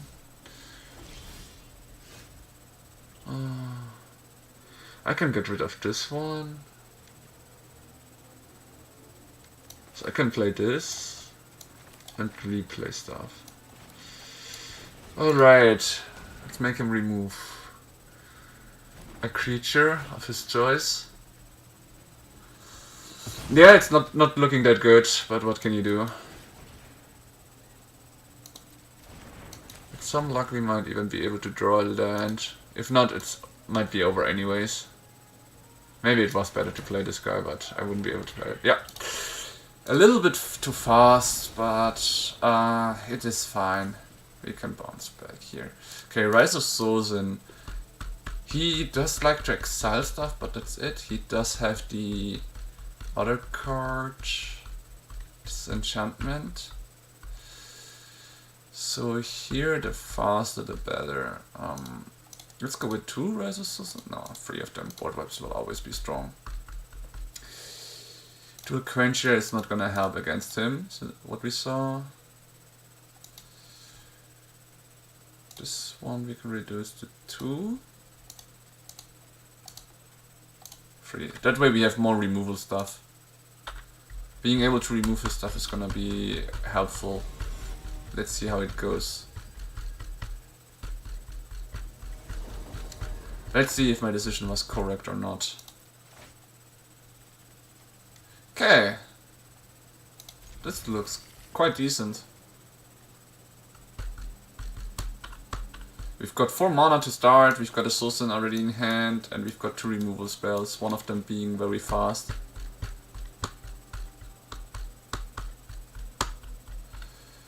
Okay, I want to play this one first, then this one second, so this one comes in untapped, and this one gives me black the moment I play it.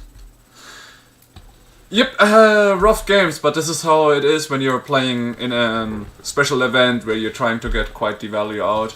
There needs to be strong players out there, right?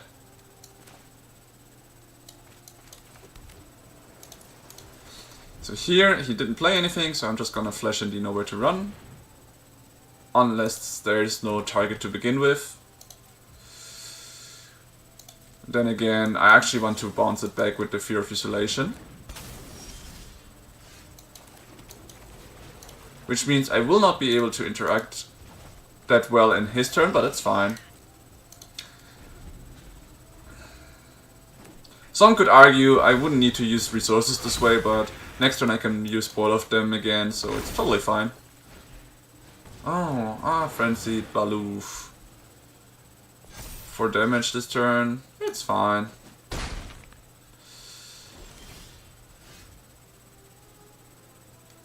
Enters tapped.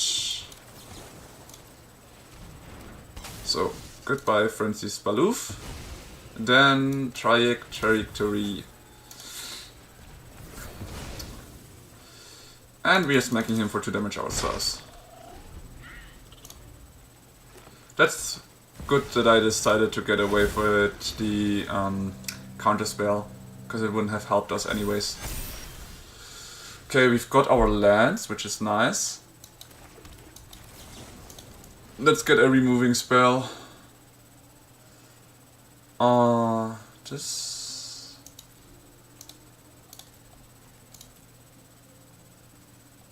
Right. Yeah, I guess this is the best thing we can get for now. He's probably gonna remove the forest anyways, and I need to use this as a blocker, but next turn I have my Rise of Soulsin, which is fine.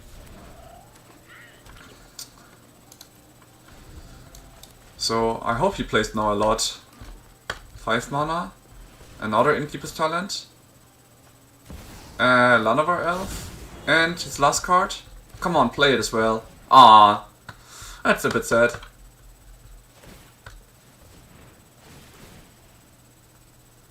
Yep, that's a lot of counters. Good thing he doesn't have Trample.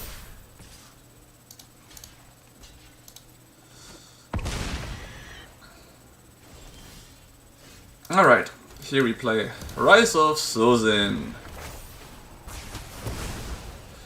And right now I have not really... Okay, this guy is also dead in my turn, which is great. Frenzied Baloof can go very aggressive. I feel like the best thing I can remove right now from him, since I have quite a good control about it, is the Frenzied Baloof. Let's see. Frenzied Baloof, is it that? Yeah, it is. Just have to double check, you see. So here, open hand, library, we've got 2 of them. Graveyard, we've got none of them because we already exiled them. And this one we removed this way, because this is the only one I know right now that has haste. I should have rechecked his deck there, honestly. Next time I will do that. But this was like the most important thing to get rid of. Because the other things, as you see, come in very, very slow, and I can remove them.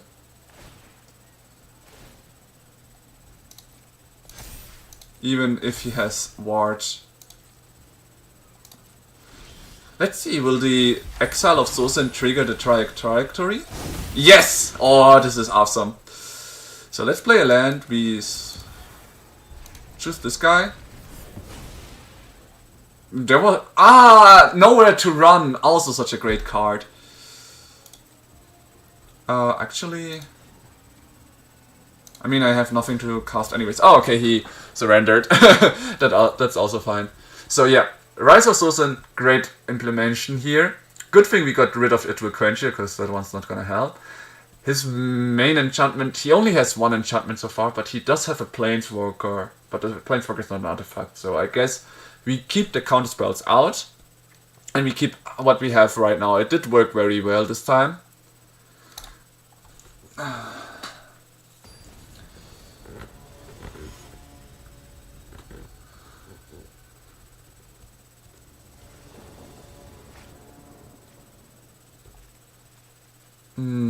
This looks nice.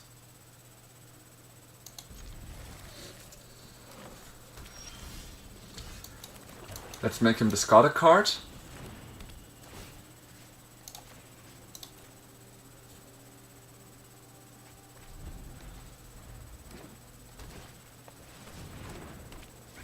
Okay. I could play a Momentum Breaker to make him lose that creature. Because I feel like doing so. Next turn I can wait, flash in the Entity Tracker and then draw a lot of cards while doing my stuff. Which would be great. Okay, he plays this one with the bonus costs. Which is great. I can flash now the Entity Tracker in his turn to block one of these. Yeah, very nice.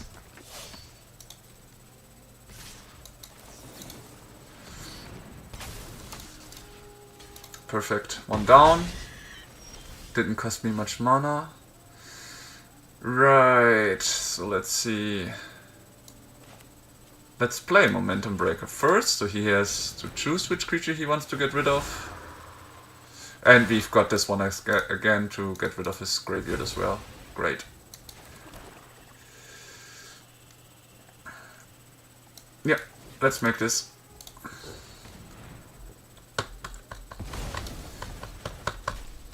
I've been playing a lot against control players while playing my Aang, so right now I do not feel any remorse. Everyone needs to get to understand there is control out, you need to be able to handle it at some point. Okay, good. I can get my Momentum Breaker back into the hand and replay it. It's totally fine. So here, then. And goodbye, Frenzied Baloof. It was nice knowing you. Yes!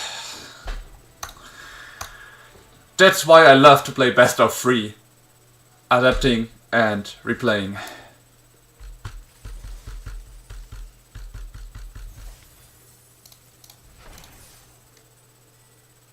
$600. Well, let's make sure we get the third win. Then there will be a little break. And then we go back into another, hopefully awesome games. Alright.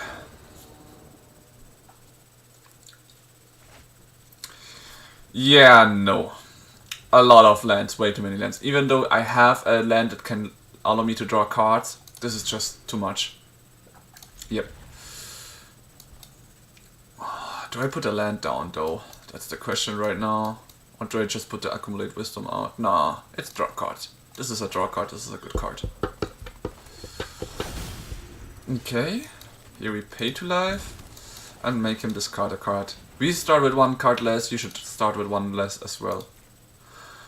Okay, Utros, which means that might be, yeah, I figured, a Connor deck. Okay.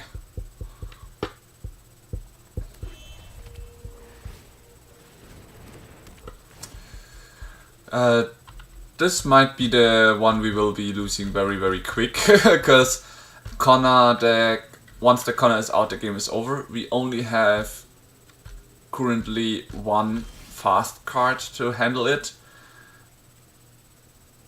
So this is not really to our liking.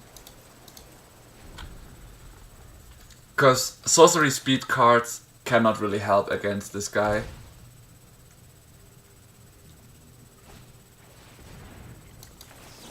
In response, we will also just look for a card.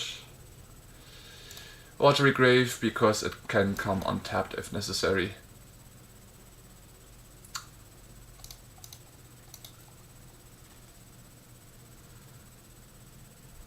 On the other hand, the Rise of Sosin would be so good, because if I play it and get rid of the Connor, his game is over. Like, there are 2 to 3 cards that I could get rid of from him. Stone Chaser's Challenge for now, we keep 2 mana for another Accumulate Wisdom, and we pass. And now the contest counter come in, and the game is over, right? Oh no, it comes tapped. Okay, we have 1 more turn, I guess. I need an It Will Quench You at least, or a Nowhere to Run, nice. Good, we found our first and foremost solution to Connor for now.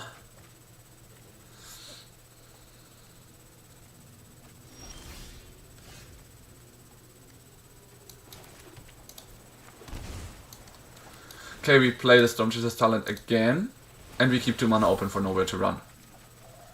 So let's do a little bit more damage.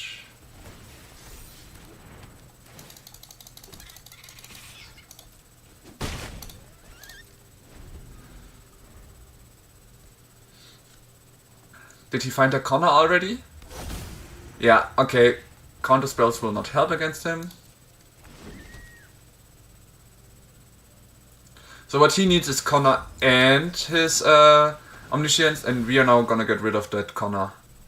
If he doesn't have Anul in his hand, then it's over. Like, Connor is gone for now, and we just need to find another Nowhere to Run or another bounce spell to get it back into our hands. Well, we do have it. It costs just 4 mana. Maybe I shouldn't have played the Boomerang Basics here right now. Before, but whatever.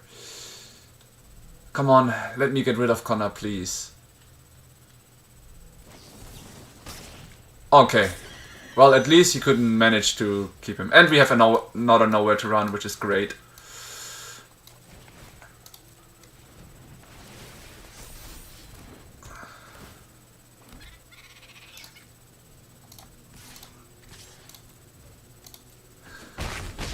Alright.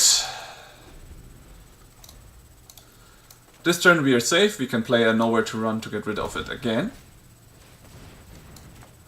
Resolve.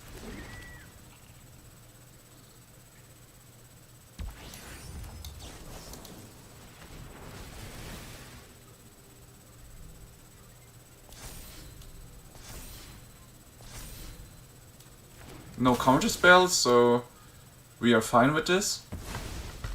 Goodbye, Connor. Great.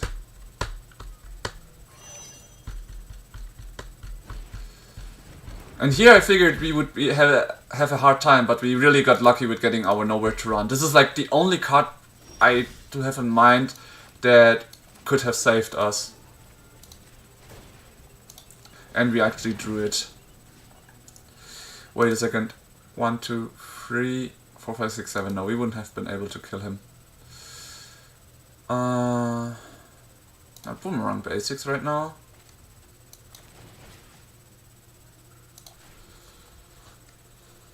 Actually, let's return the Tiny Bones up, so he has to discard a card. And we do 3, 6, 9. Yeah, we would have exactly 9 damage. Oh wow! Returning the Boomerang Basic was perfect. Okay, It Will Quench You will not help us. And here's the little issue we have. We have nothing to handle the Connor. This is the only thing we have in instant speed. This is terrible. Like, this is seriously terrible. Oh wait, a Duress could also help us. Maybe we need more Duress after all, instead of the Annuls. Might be better to have 4 Duress instead of 4 Annuls here. This could be a new upgrade for our... a new update of our deck here. This one is also not gonna help us. Removing the graveyard, probably not. So a Kaito might be nice as well. This one lets us draw cards as well, right? Right now, like I wanna... Whoops. Yeah, no, this is fine. Like right now I want to have all drawing stuff together. So we have these. This one doesn't draw us cards. Yet this one can draw us cards. Okay. This is discard everything. With this card is also not bad. Guess we go this way. Why is the Rise of Sultan so important? Because we really want to get our more stuff to get control of this game. Our our strongest chance to get a good advantage in this game would be using the Rise of Sultan to get rid of all of his things, you see? So this is a nice hand. We play an island, Storm Chaser's Talent. Turn 2, we play a Duress. We've got some interaction for the Connor. And this one is just a draw card at this point. Can also enhance our things here. Okay. What is it? Return target creature or vehicle. Rolling Dragonstorm. So with Duress we cannot remove Connor, but with this one we can at least remove the Omniscience. Omniscience is the second most important card here. So now that we have an island, we can play this one to take a look in his hand. Does he have Omniscience already? He does! Okay, biggest issue has been resolved for now. And Storm Chaser's Talent. Next turn we play this one so we can draw a card. We got a nowhere to run to remove the Connor if necessary. So we are doing pretty well. Wait. I'm thinking right now. I do want a land. Let's look for a land right now. So sad to you have to use this for a land, but it is what it is. Kinda would have been nice as well, but whatever. And I forgot, this one's actually very good because it can give us nowhere to run back.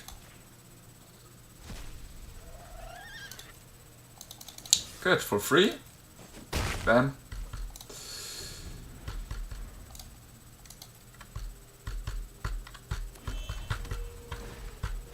There comes Connor. Did he find another one? Really? Or is he just gonna put in the Marang River Regent?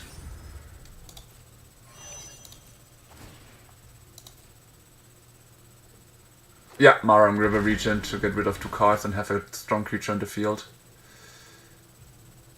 Alright.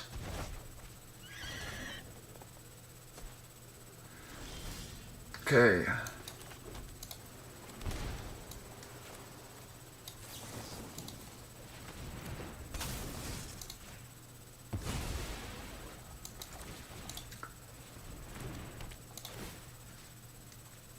Connor out there for now. Actually, you can do this in his turn, so we just pass here. Getting rid of the Marang River region will not be easy though.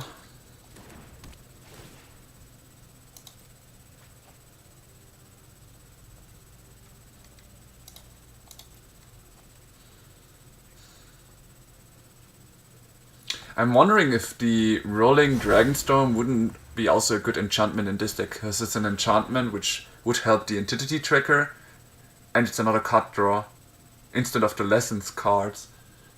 Because the Boomerang Basics is definitely a good card, but this could also be very good in this deck, thinking about it. Yeah, that's fine. Just gonna draw a card with this one. Nice, another land. Okay, and goodbye Marang River Regent. It's so good to have gotten rid of you. We've got another Accumulate Wisdom.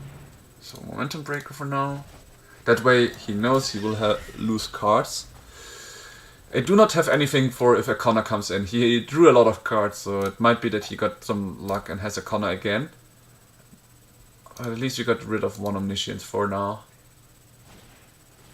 And I should have kept 2 mana from Nowhere to Run, actually, IVA, but then not played the Fear of Isolation here.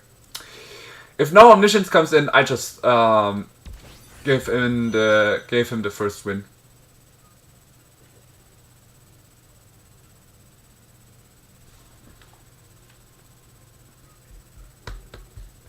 What is he thinking now, though? Don't tell me he's got no Omniscience and no Marang River Regent, and he's bringing in a Rolling Dragonstorm. Ah, I was hoping, guys, right? I was hoping at least. Okay, Marang River Regent, bouncing his Rolling Dragonstorm, probably my Fear of Isolation as well. So now he just needs to find another Marang River Regent and he wins the game.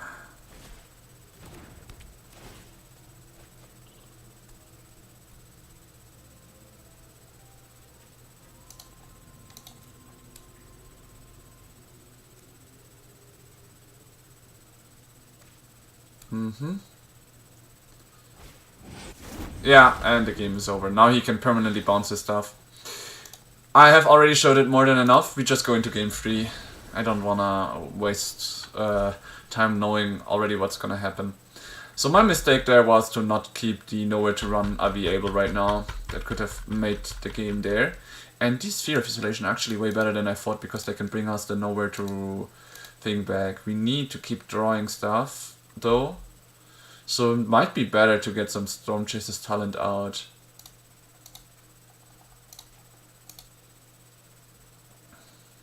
Yep.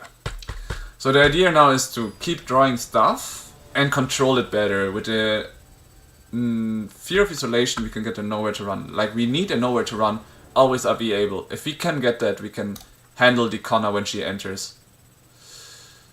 Okay, we do not have any interaction against the Connor right now, and we do not really have that much card draw. So it's more of a risk. No, we do have some early aggro. I think we can try to keep it. Like we play this one, we play Storm Chasers. Next turn, and return it. I feel like I did a mistake here. I feel so hard that I made a mistake here, but we'll see.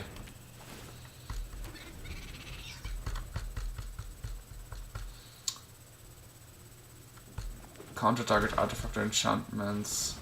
I could have brought Anul here for the Rolling Dragonstorms. Why did I not think about that? Would be way better than all the other stuff I had so far, but oh yeah. Give me a blue land, please, so I can be a bit more aggressive here. No. No blue land. Sad. It's starting to get worse and worse. If we don't get nowhere to run next turn, this is not looking good.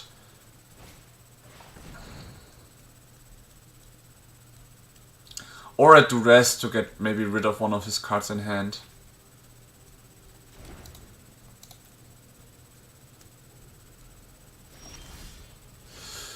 Alright, this is at least something.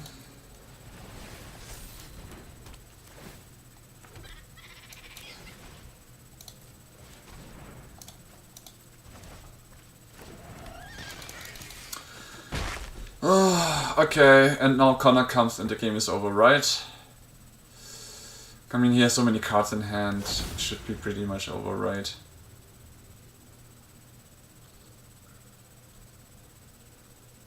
If he plays any kind of draw cards, that means he didn't have his combo in his hand.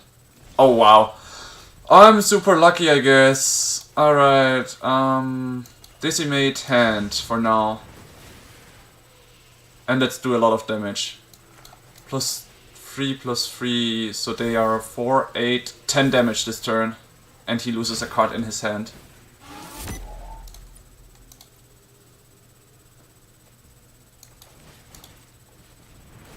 Though again, if he managed to get Connor and Omniscient out in the next turn, then I'm over. If I get one more turn, Rise of Sultan is gonna end it. So it's like a question of ifs and is, kinda.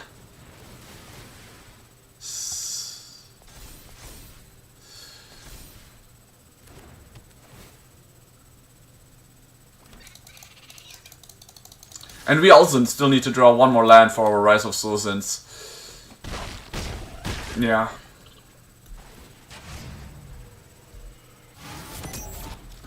It all comes down to the luck, I would say. He gets to see the top 4 and choose 2 cards.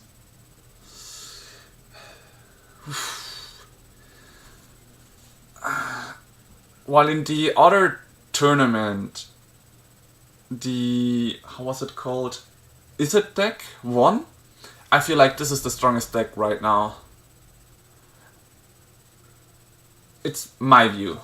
Because it's just a game 4, like turn 4, game 1 deck.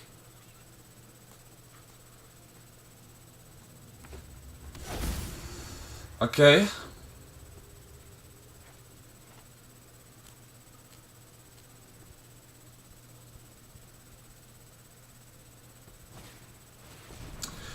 We won! Like, playing this card now shows that he didn't have his cards in hand. And we just gonna ramp him over with our otter army. Yes! Whoa! What a game, guys. What a game. Yeah. For those who do not know what a Simic deck can do, like, the idea is Omniscience, Marang River Regent, he returns everything we have onto the hand. And he can keep playing stuff. So, yeah, we only got 3 wins, but it's fine. This is a little bit buggy. We can go for another one. We will do so in a bit, but I'm gonna need a little break after all of these games. And just to finish this performance up in a way, I wanna make sure you guys know what's so good on this deck. Let's see if we find it here, the Simic deck. Yeah, no, this is the Simic aggro, this is the wrong one. Where is it? Self-bounce. Wait, it's not even in the best decks anymore? That's crazy. Solitary Reanimator, it's not. It's actually not more on this list. Okay, that's crazy. Simic Omniscience Standard. Let's see if it's here. Yeah. So this is the deck. You have Connor, the Marang River Regent, and Omniscience. And normally some of them play some artifact that's not showed here. From EOE 8 mana artifact station.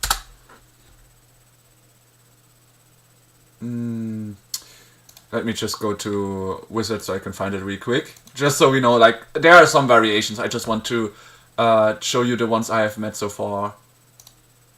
And then we go to the break. So give me a moment. See more cards. Show filters. Colorless.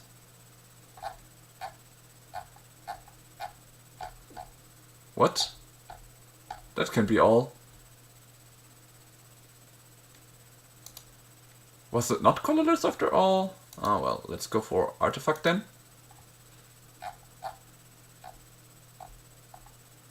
Ah, here. So the idea is with Omniscience to get the Extinguisher Battleship out. So you guys can see it better maybe. Or can I do it like this? Yeah, here. So the idea is to use this combo of having 2 Marang River Regents out to bounce all the stuff of the enemy. Well, my board is completely empty because it returns target non-land permanent. So except for Eric Banded lands, every other deck will have like 0 things on the field. And when you do that, you have already a good advantage. Because you always keep to have a Marang River Regent in the hand, as long as you had the Roiling Dragonstorm. You keep playing to draw 2 cards and this a card, so you can draw your entire library if you want to. And some play like 1 or 2 of those battleships. With this battleship, you can destroy even lands. So at the worst case, your field is empty and all of your lands are gone. So what are you gonna do in your next turn, even if they are like Summoning Sickness, if you have no lands on the field, no creature and nothing on the field? Well, in this deck, it seems like they don't play it, they just play the idea of Marang River Regent and some other drawing spells. But yeah, the concept is the same. You get Connor out, you do turn it around with Evento, Utros. I have seen someone who plays even white to have more protection and all that. So the idea is to play this, tap Connor, play the Marang River Regent, and win the game in this version without the battleship. Like, because with this one, you can at least bounce the entire board of the enemy. While he has mana, he would still be pretty fucked.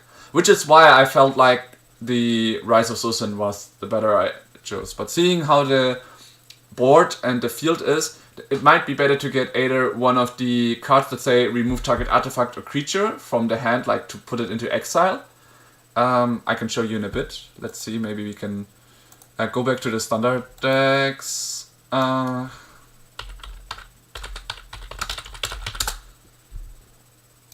Here, what I could, for example, adjust in my sideboard would be intimidation tactics, 4 of them, to get rid of the Connors, like very strong and powerful creatures, which would also help me control it more. And I'm also thinking of maybe adding the Rolling Dragon Storms in, because whenever they enter, you draw 2 cards, discard 1. It would help a little bit filter out when you're drawing too much lands or anything like that. It would also help because of the intimidation, because of an entity.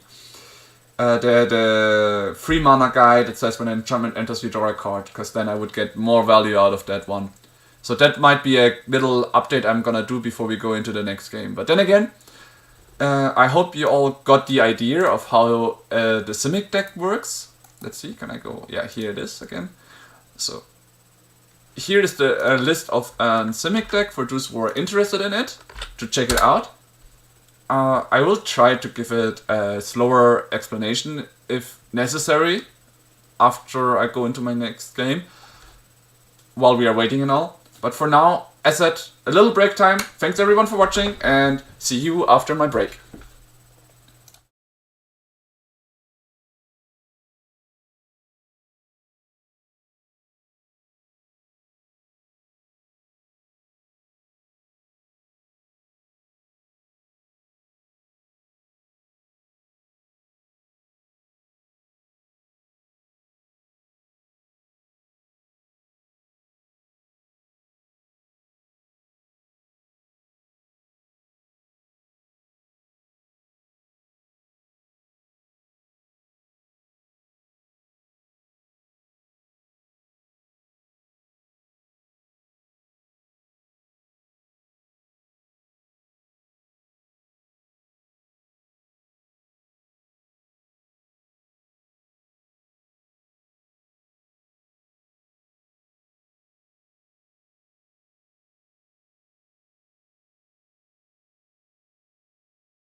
Alright guys, I'm back.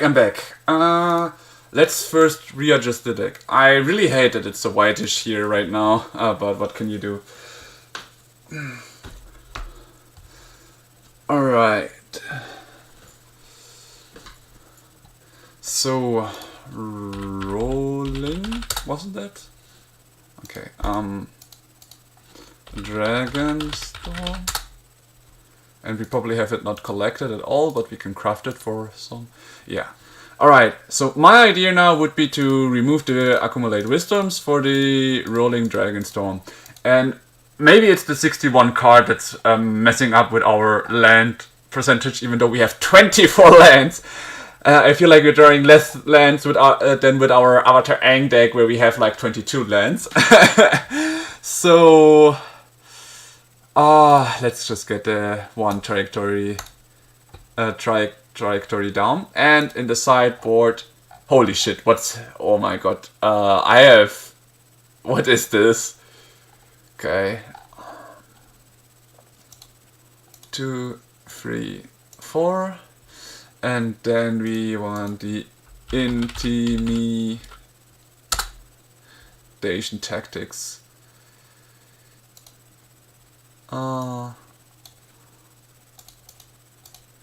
We have to put them all there, but yeah, this seems good. Done. Cancel. Where's the craft all button? There it is. Finished. Okay, and try number 2 now with the updated versions. Let's go.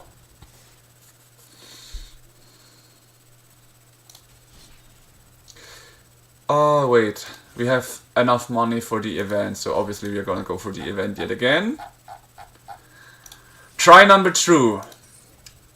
Let's hope it works better this time. We upgraded it, we updated it. Let's fucking roll.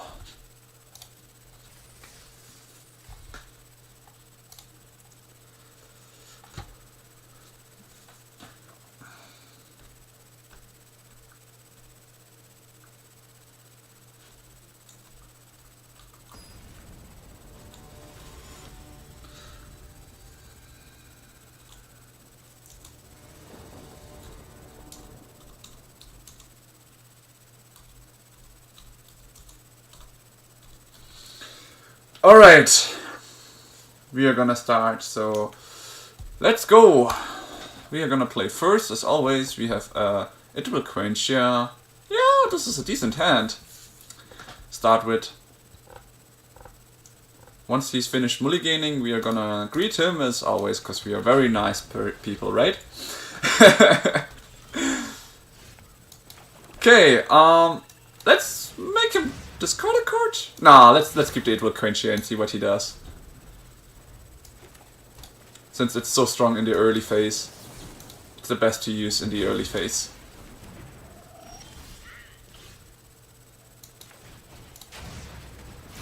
And now even discard a card. We missed a land drop, which is a bit sad, but we still can handle it. Okay. We play the Fear of Isolation, returning Momentum Breaker. If he removes that one, it's fine. That's one card from him gone as well. With these two we can make him discard cards, which is quite strong already.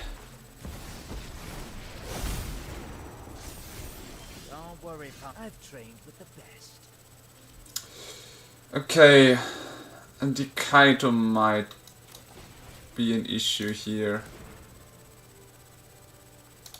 So I think we just pass here for now. We are not getting any lands, this is awful. Like, we can play one spell per turn, but this is not really helpful. Well, now we can get rid of one of his lands, at least. Oh, never mind. Soulstone Sanctuary is very strong. Well, nah, it's... because now they are both 5/5s. This is 10 damage already. 24 lands, guys. And already in the second game we are gonna get land starved. This is awful. Well, Soulstone Sanctuary is gone for now at least, so we are just taking 5 damage next turn, but this is awful. He's just killing us with Kaito.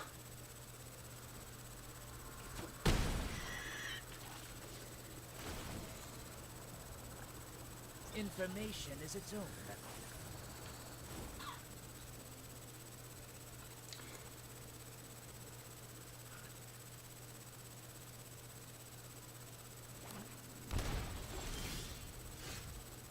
Finally, something to draw cards, which is so much gonna save us from this misery.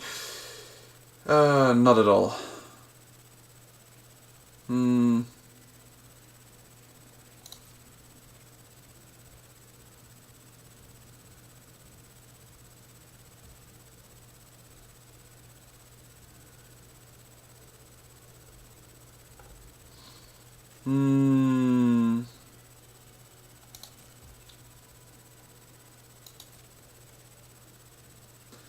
What do I discard?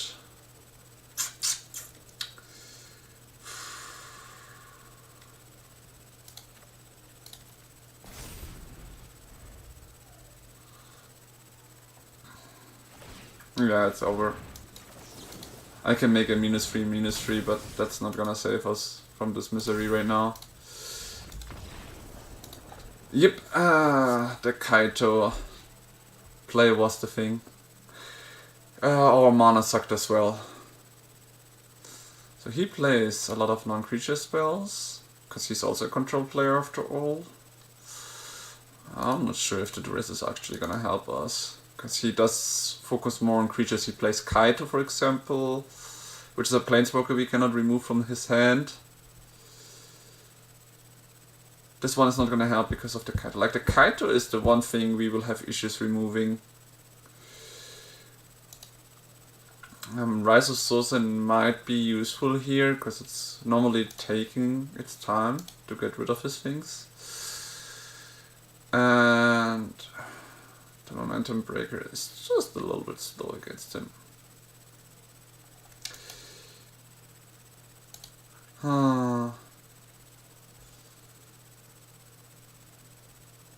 What do I adjust here?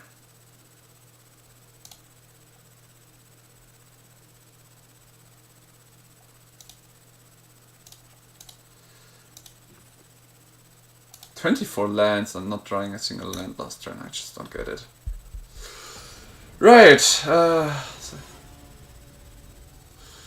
Yep, Tabin, you're so right. Let's roll. Let's see and try it again.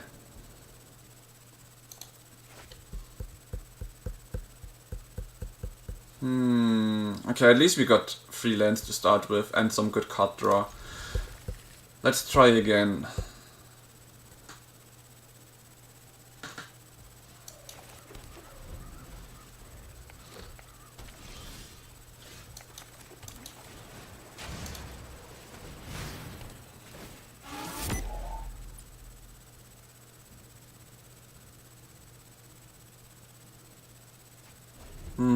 He discarded a Restless Reef. So I do wanna flash in the Entity Tracker in his turn. Depending on what he plays, I might do so. If he does play something, I will just play the Entity Tracker and I will be fine. Like, still only 1 card, so I cannot use it yet. Or rather, I shouldn't, let's say it this way. Whew, he used a lot of mana. But it's fine. I'm just gonna allow it. We draw a card and get rid of your Siren. Anyways. Next turn we can draw a lot of cards unless he removes it.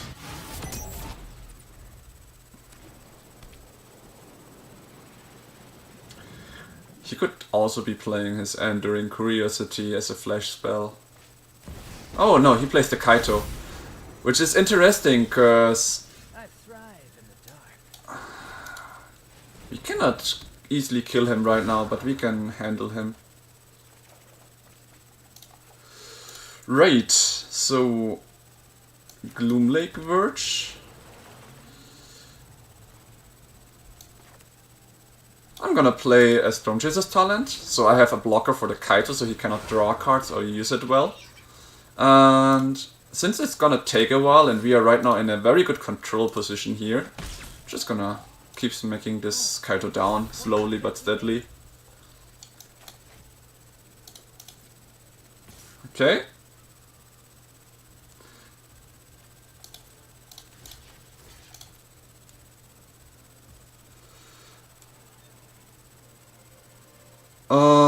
It might be because it's getting very dark on my in my room. Maybe I should start getting the lights on. I will be doing so soonish, so don't worry too much. Just try to keep up. Oh, he doesn't play anything. Surprised. I seriously are. What do we have? We have nowhere to run, so we cannot really get an instant sorcery back. I could go for a 4-4, but he will probably just trade with this guy. Huh. 2 mana, I have 3 mana this turn. Okay, let's play 1, 2, 3. We play this guy, and we keep 2 mana for Quenchia. He's probably gonna try to get the Enduring Curiosity in, and that's the thing we are gonna cancel. The video stopped and showed like it. That's gonna look, I think, it in the middle. Sounds weird, I didn't notice it because I was focused probably. Ah, he chose to get the Soulstone Sanctuary out instead.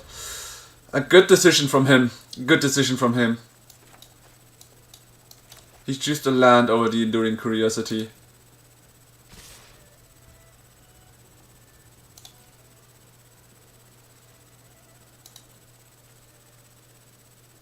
I just wanna bait him into using the Enduring Curiosity. He's not using it? Wow!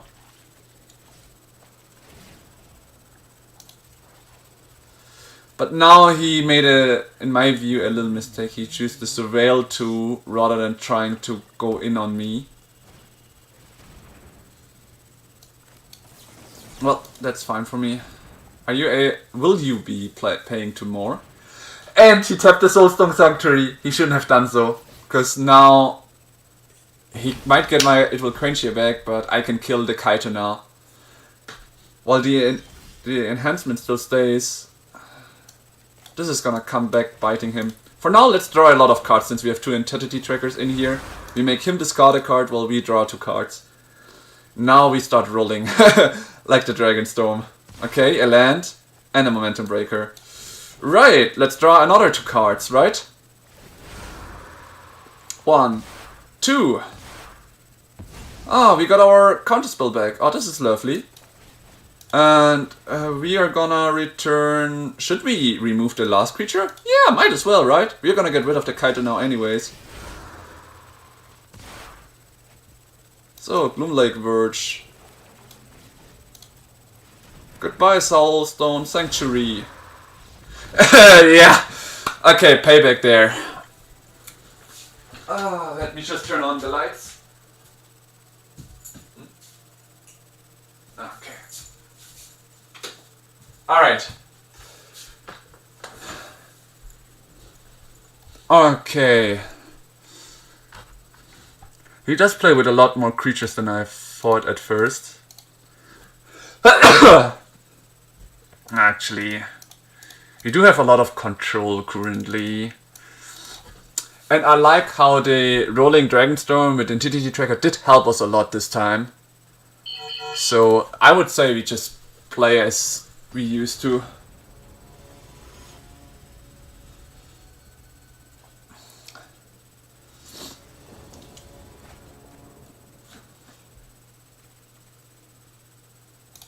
This looks nice. Okay, what is he gonna remove from my hand? A non-creature, non-land card. Momentum Breaker or my Rolling Dragonstorm?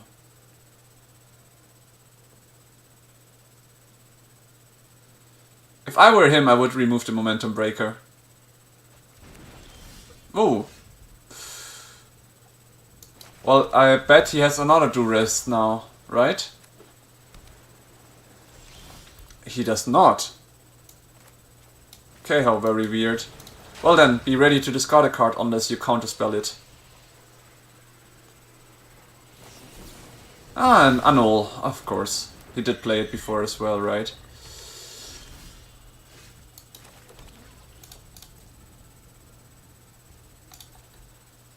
Since you know I have an entity tracker, just waiting for this to happen. Now I'm flashing mine in. Because if he has a removal spell, he might as well use it now. But I'm able to ditch the counter spells. Okay, he pays 3 life to remove it. That's fine.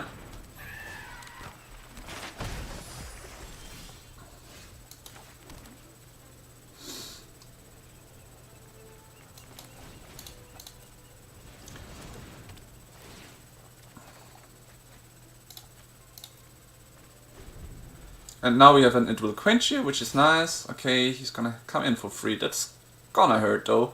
No, never mind, the Kaito comes in.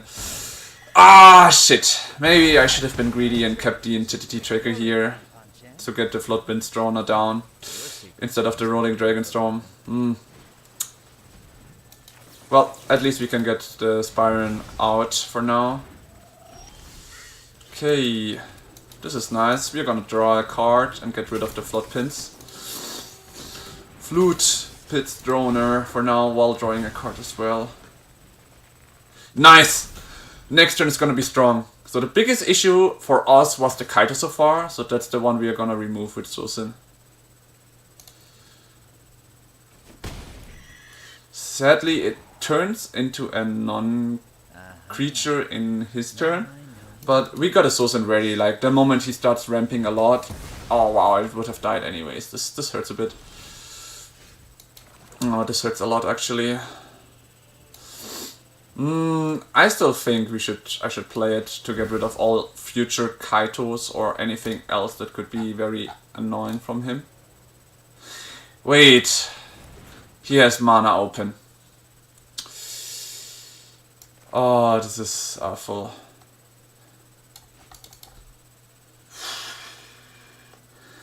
If I play him now and he makes a counterspell, I'm doomed.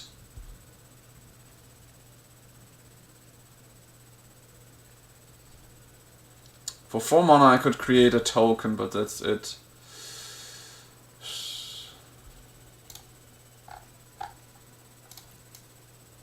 Well.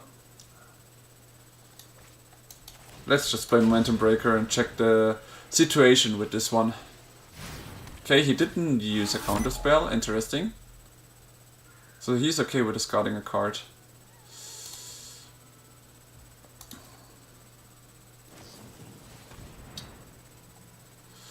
Yep, that resolves. That's gonna be 5 damage already. Yikes.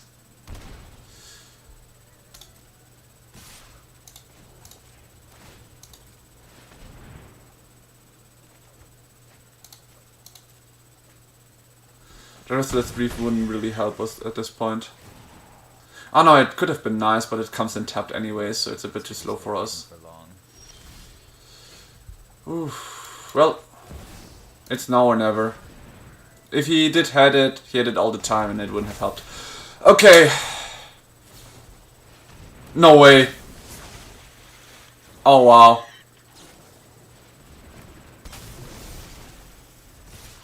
Yeah. Oh damn, getting 5 wins in a row does seem a bit too hard after all. I have to say it was very annoying that we lost the first round because of no lands. Then again, we always learn. I did think about the instant to remove stuff. I did forget that I wanted an instant that can remove anything instead of the trajectory. Because the one is cheaper, but this one can choose Planeswalker as well. So it might have been better to adjust that one in as well. I guess we know now what to update for our next try. Now we just need to make sure that with our current upgrade we can manage to get the 4 wins at least. Or we cannot play another one today.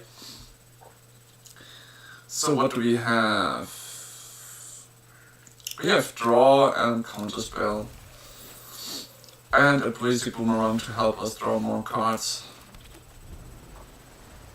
Okay, Sven.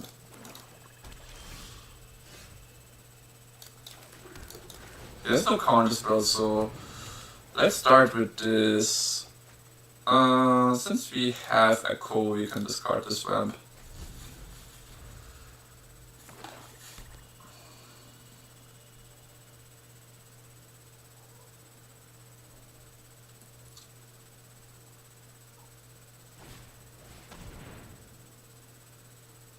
Artifact or creature. Huh, apparently we have none of them. So a very nice empty card we had there. Now you can see our Storm Chaser's talent though, if you want to. Apparently he is quite control-y, so...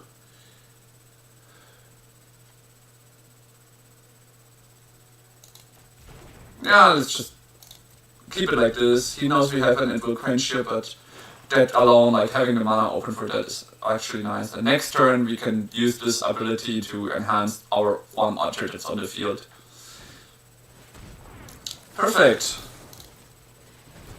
Apparently he's playing the hand disruption deck. I saw something similar to that one. Okay, he wants to remove our hand. Well, let's draw cards to block him from getting a good useful usage of that.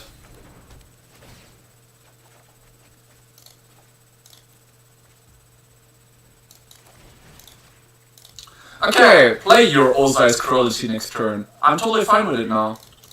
I've got so much cards in hand and another card that gives me more card draw. Yeah. The better card draw deck in control normally wins. You, a murder. Quite expensive removal spell there. Oh, maybe I should have just played something else so I can play these two, but it's whatever. Do I have anything? Oh, I could return my Boomerang's basics. I think I will do that. Wait. 1, 2, 3, 4, 5, 6, 7, no. Rather, let's make himself discard a card, I guess, right? Since he wants to discard our cards so much, might as well discard his cards.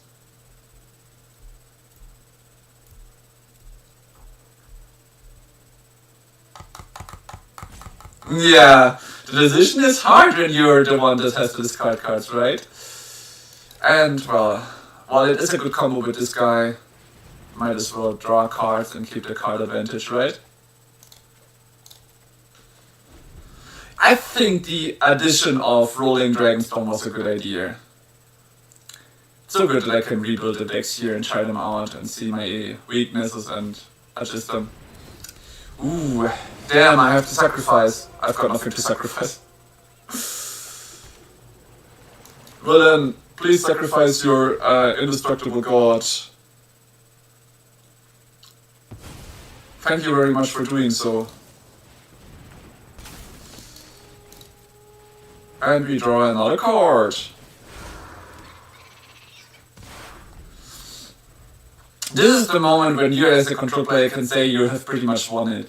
Since there are not many haste creatures in black, that's why I can be so sure of. In green we saw the Frenzied Baloth, and that was actually an interesting fella.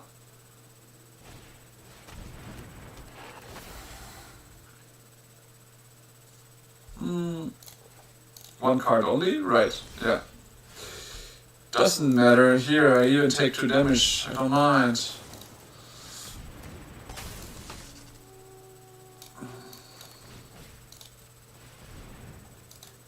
Not having to use the cards is so nice. Now I draw 2 cards again, and I draw 2 more cards by playing it to remove from a creature.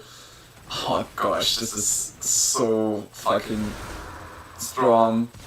Removing stuff and getting to draw cards is so strong.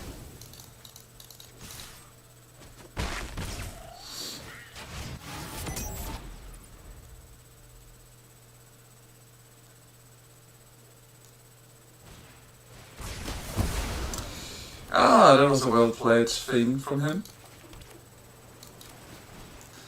But we are currently the one that can recover quite easily.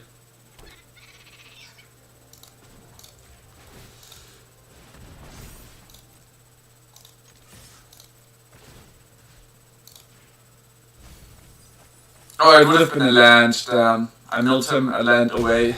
That's always hard to see.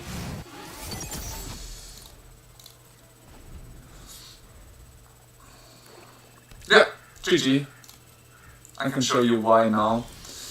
I'm gonna play this land, I'm gonna make this into a creature, and now I'm just gonna play this one so I can abuse the fact that he has nothing, only lands.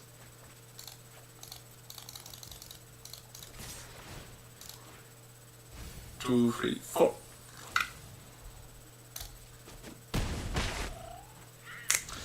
Game 2. Alright. So he likes to discard stuff, from what I saw so far. Should we just play address our stuff? No. No. Does he use his graveyard? Not really, right? What did he play for creatures though? Don't really remember seeing that much creatures. I think we can just stay as we are. Because I'm, like, what I did play attentively, you know, I'm just not sure what's good against him. I saw his cruelty so far, like a lot of discard stuff, one creature that did the same, and some removal spells.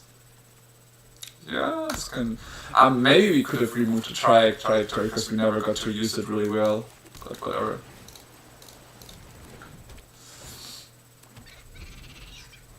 And this seems to be a nice player.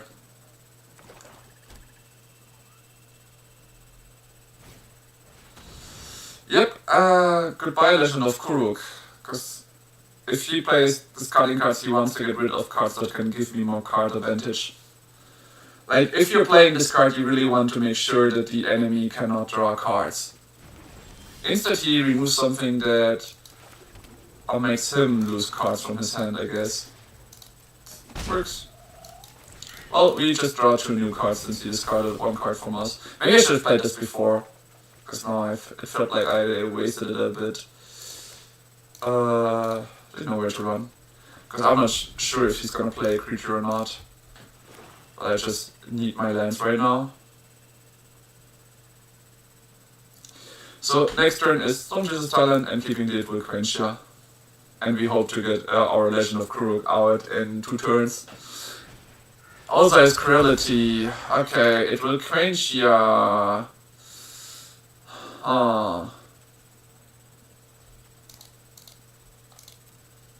Yeah, I guess a land.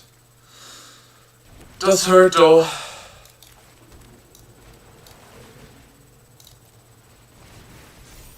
So this is the moment where he takes over because of all these drawing abilities. And yeah.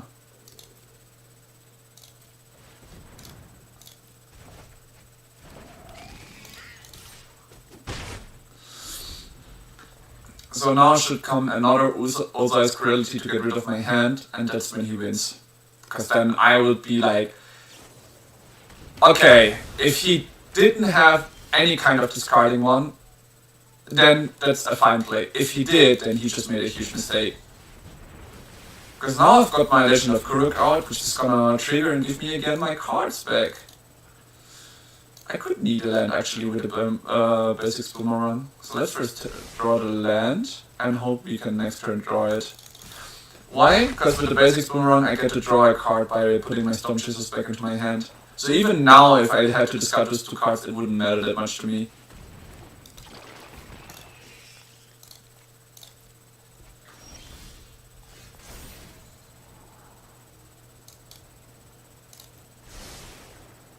Perfect. Agna Keller. So now you can redraw cards if necessary.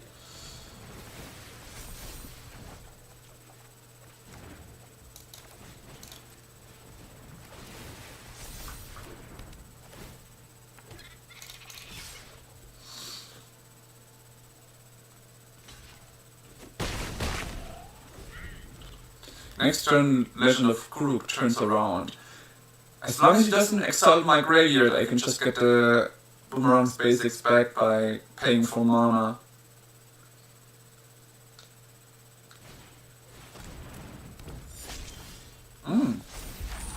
We're playing with more creatures now.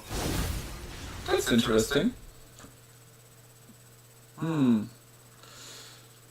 can pay 4 and 1 to replay stuff right now. I think I might do this. So, let's see. I want to make all my creatures stronger right now, so I'm gonna do this. Boomerang basics. Then we play Boomerang's basic on this one. While this one stays on 4 for now. And he needs to play a board next turn.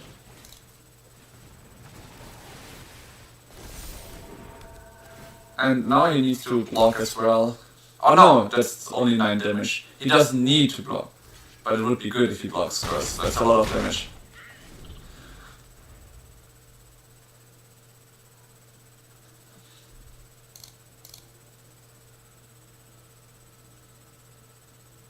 If you didn't draw lands, well, that's rough, buddy.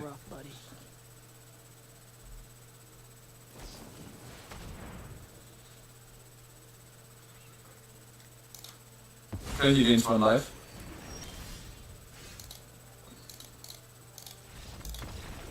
Okay, I just wanted to wish him good game, but I guess he just wanted to go off his way. Yeah, well, I feel like it was a little bit unlucky there. I feel him though. I had a game where I had issues with lands as well, so shit happens, right?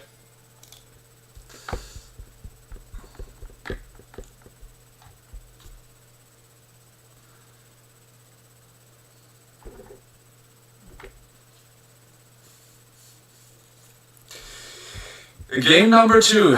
Game number 2. No, game number 3, because the first one we actually lost already. Was pretty unlucky with the lands. So, completely feeling that. Now we're... Like, the rolling Brainstorm is really nice.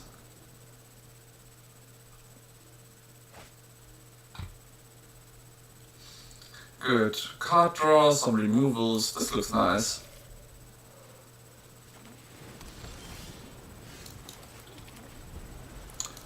Let's see, white, blue, could be an Aang deck so far, or a control deck. Do you like to discard cards?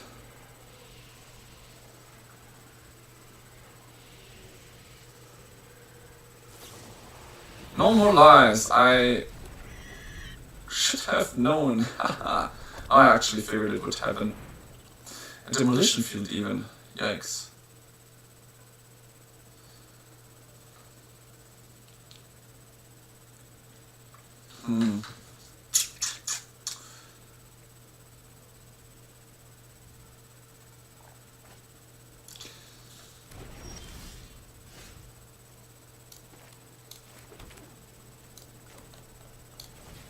Yeah, I guess we do the same way. Like he added 2 cards, we add 2 cards. It would have been nicer if I could have flashed in the entity tracker, but I feel like he would just play another normalize. Okay, I take it back. Apparently he wouldn't. Damn. But I feel like he has a lot of these Day of Judgments, board wipes and everything. Which means, as it seems like to be control, a lot of card denial would be good against him. Then again, I will be more and more focused around my entity tracker that sadly cannot turn into an enchantment.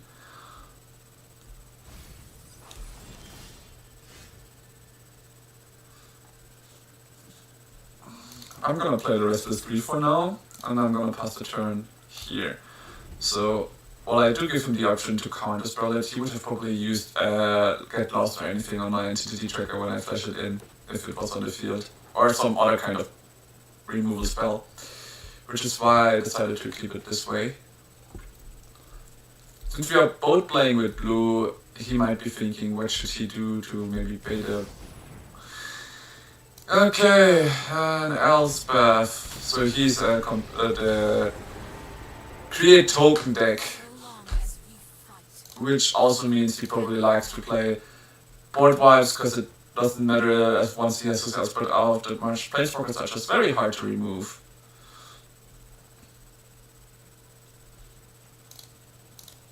Oh yeah, my momentum breaker is here, right. Oof! Shit, I should have waited after all. Oh, fuck, I made a mistake here. Well, since he has no more mana, I might as well go and get rid of the Elspeth while I can right now, no? Okay, good, we got some stuff out of him. 3 stocks up in his graveyard, this is great.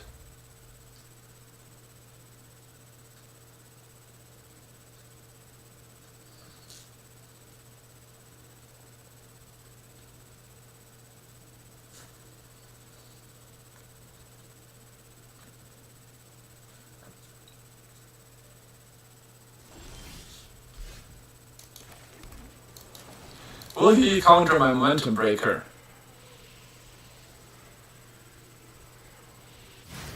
Apparently not. Discard a card, please. Mister.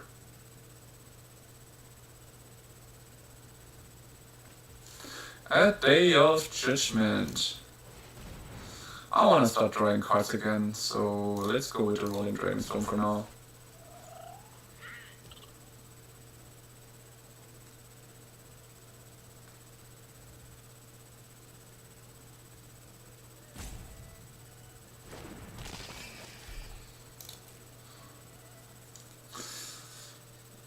Alright, see you in a bit, too hard to think.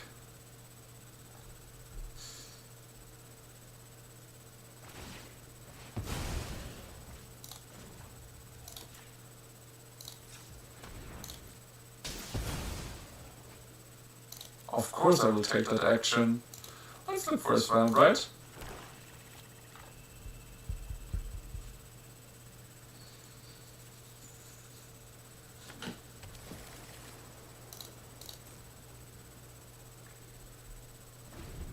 He's not gonna get rid of my Fear of Isolation yet. Interesting. So Demolition Field had a reprint once again. Maybe I should add some of those to get rid of the Connor lands as well. Yeah, I'm really thinking hard about those Simic decks because they are super annoying. I see rip enchantment players after all. Yeah, I'm also an enchantment player after all. So can't really say much to that. Is that everything you play? You're not gonna play any creatures? Nope. He apparently is not. So these are the matchups that always take a long while. Control versus control in a way. Well, let's draw some cards. Are you gonna counterspell to that, Tori? Apparently not.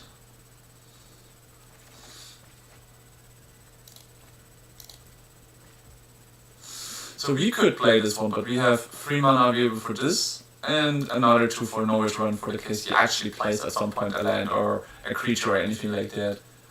I think in such matchups, probably the Enduring Curiosity is one of the best cards he could get. Yeah, I sadly have no counterspell ready to counter that one. I'm just interested what else he could have that could save it. Like, if I remember this matchup, one of the cards that is very good is a card that says mill equal to your life total, or something like that, the enemy. And then an artifact that makes you mill as much cards as in the graveyard already.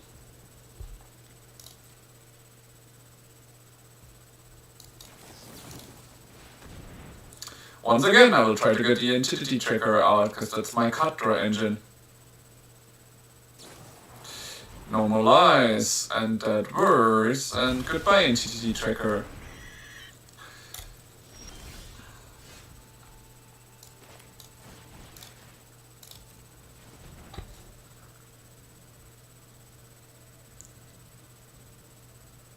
Oh, he's just gonna negate? Sure. I'm just gonna try again. Why would he have negate in his main deck already? Normally you play against creatures decks, so that's really surprising me.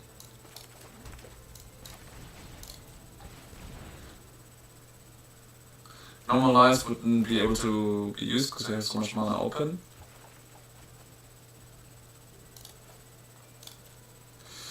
And we are once again in a moment where I'm just gonna pass the turn and see what he's gonna do in his turn.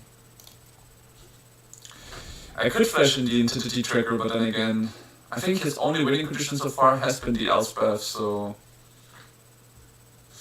I could flash him in, but I would rather just use the Aang Killer to get a card that I can use instead of one of these cards. Ooh, it will quench you, that's nice. Like, this one seems right now more profitable than my Nowhere to Run, because he's just not doing much.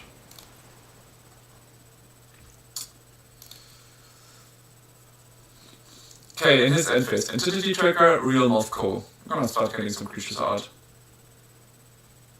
Or that's the idea at least. Let's see what he plays. Oh! Finally! He showed a moment of weakness. One Shitong is one of his core cards. Great!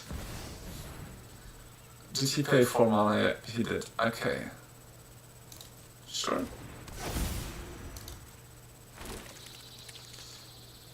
Tokens, tokens, tokens.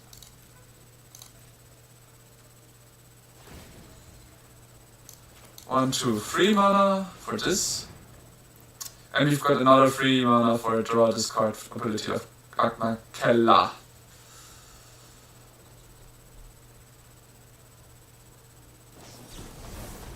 Oh, really? So much counter spells.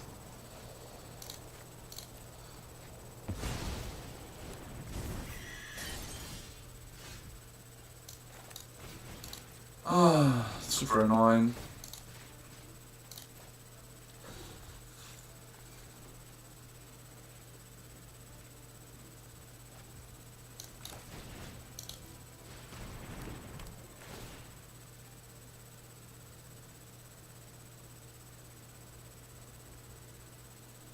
To get at least one of those flying creatures out, that's the best I can do. And in his turn I'm gonna get the Realm of Ko to create me an unblockable 1/1 spirit. 2, 3, 4, 5, 6, 7, 8, 9. Alright.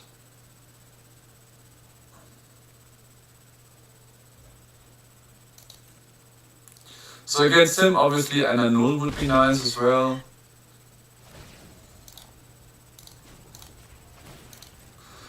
Oh well, let's see what we get.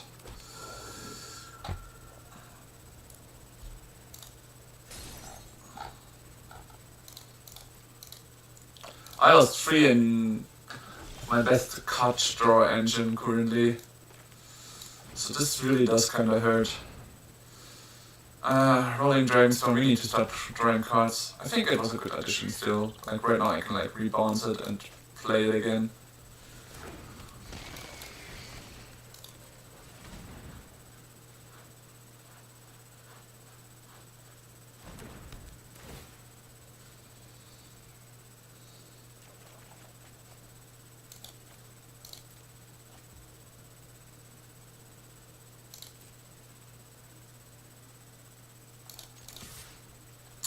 My unblockable 1/1 spirit, let's go!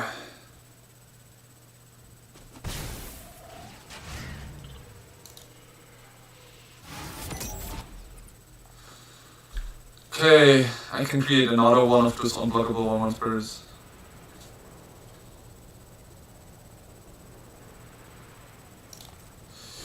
A 6/6 ward 2, so now he's coming with his creatures. Interesting. I have 2 options. I can play Realm of Ko to get more of those unblockable things, or my Aang Killer.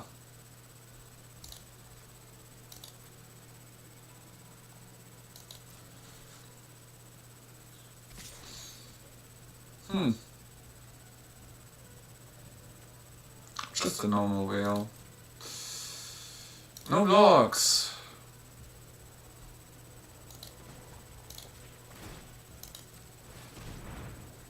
I decided to go for a draw card because this one can only block spirits and he probably doesn't have spirits, so I might need to sacrifice my Fear of Isolation.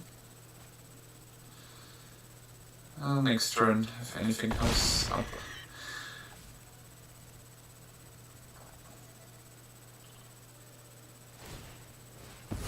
Oh, now he's gonna get rid of it. Sure, I wanna take action. I'm gonna get another swamp. Damn, I would have drawn a rolling Dragonstorm, which would have been nice.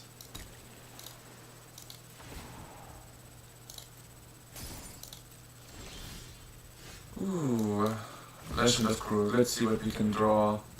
I would need another basic boomerang right now for Chain Momentum Breaker to get his field empty. No! Okay, it's a consult to start charts. Alright, that works for now.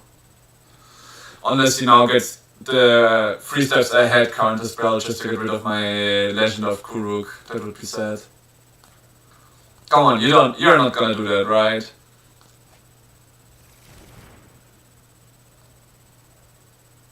Wait, top 9 cards. He could get whatever he wants to. Figured. Is that my second Legend of Kuruk or my first one? Seems to be my first one.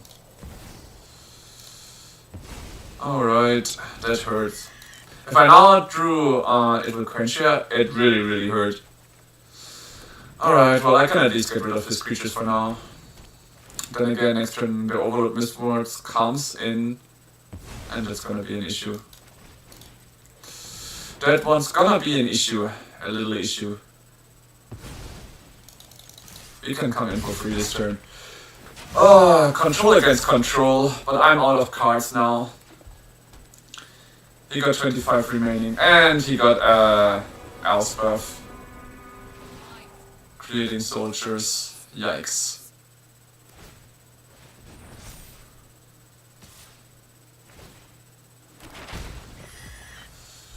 So, a Stonechaser's Talent would be really helpful now. Because that one would give me options to draw a lot of cards again and get some cards back. That could be helpful.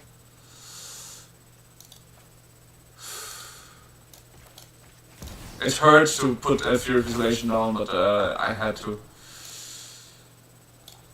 Entity Tracker could get rid of one of his soldiers, that's it. This one is not gonna help us, so we can put it down.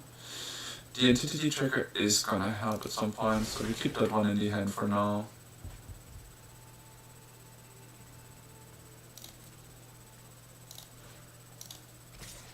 He's just gonna put +1s onto the field, so might as well keep going and hitting for him.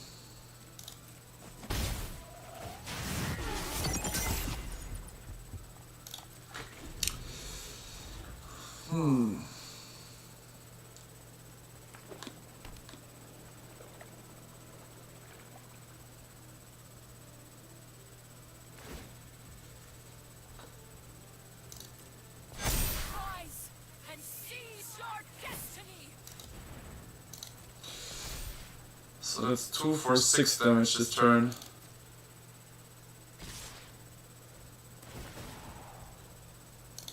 And another 2 creatures, right? Oh, 4 creatures even, yikes. And I do not have my board wipe this game, so I cannot really... No, I needed to go for this guy.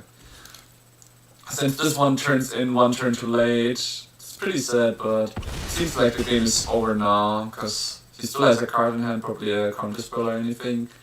I cannot hold on to 23 more turns.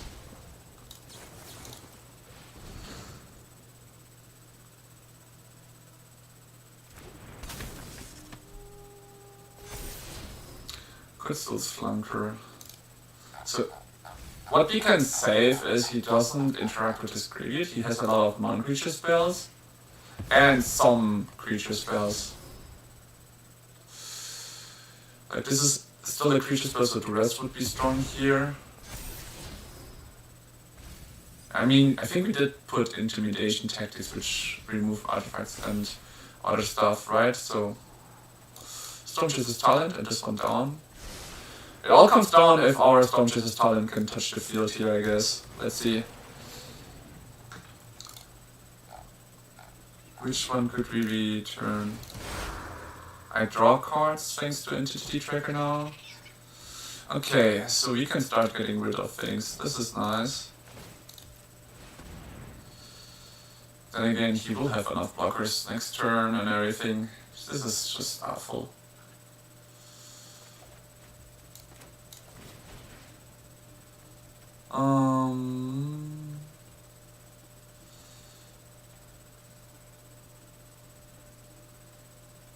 I mean, I can create blockers, but the Elspeth is going to be an issue at all points in time.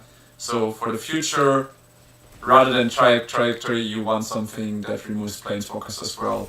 Even though it costs 2 mana, it's better than nothing.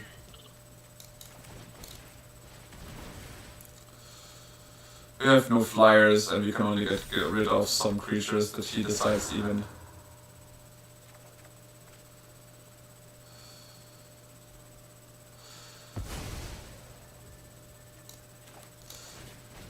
Yeah, at this point, like, sad that he didn't manage to touch the field. If he managed to touch the field, we could have maybe somehow gotten the extra turn and survived, but we have to go to game 2 here.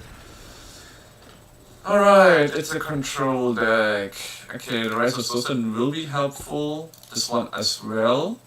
The Kite is actually a good card against him. The Momentum Breaker will be nice. Nowhere to run. Feels so weak against him.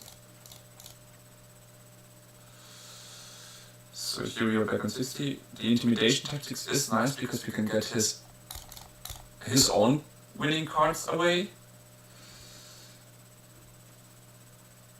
It will quench, yeah. Against control it's not gonna be that helpful, I feel like. Right, 61.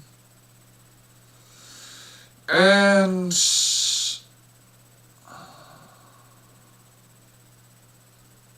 no, I mean we have the Tiny Bones turns up, so I guess that works this way. This is fine. Why the Rise of Sultan? To get rid of some of his counter spells. I feel like once I get rid of them, or his own winning conditions, we can just destroy him that way. But we'll have to see about that.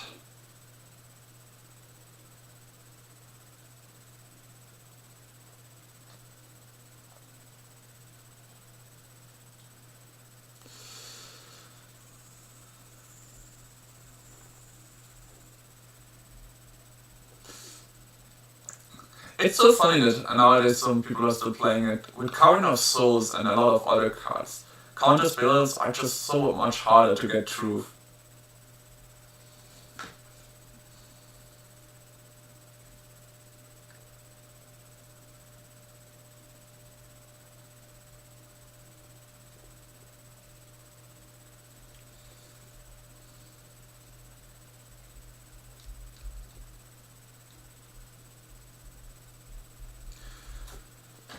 It seems like he's still taking his time.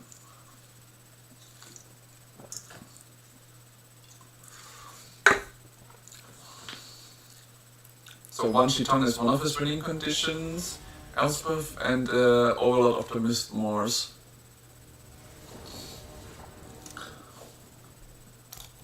Alright, okay. We could get a Rise of Sultan quite soonish. He has a lot of counter spells, right? No, I think we will mulligan this one. Oh, this is way better. So much off I keep. Welcome back to Hard to Think. Welcome back.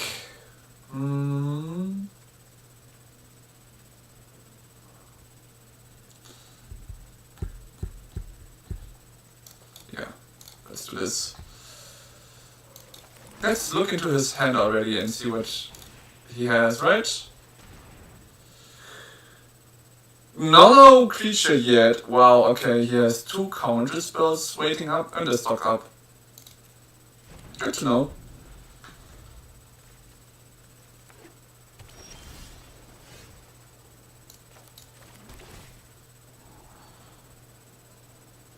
Since we know what he has, we can play it too low and wait for him to use his mana for whatever.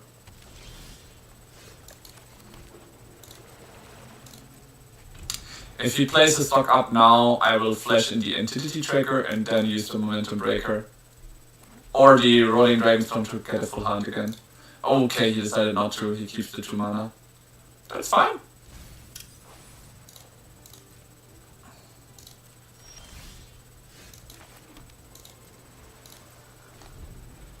I'm waiting for him to use his mana. Perfect. Come on, a stock up. No? Alright.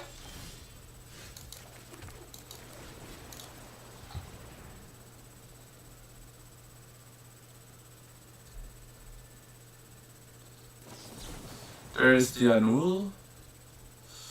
If I play my entity tracker, it's just gonna track the normalize, so sure. Goodbye, Scrumptious Torrent. 1 Anul out. 3 more to go.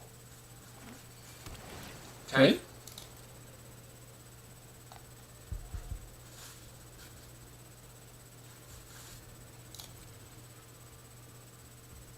Okay. The Realm of Ko, and now I can even use it to, in his turn, get some tokens out. So perfect.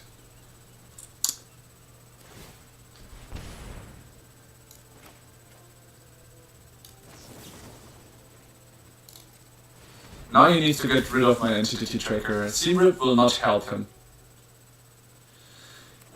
If he survives 1 turn, it's gonna be disastrous for him. Because I can get a lot of cards back into my hand. I could take the momentum of the game.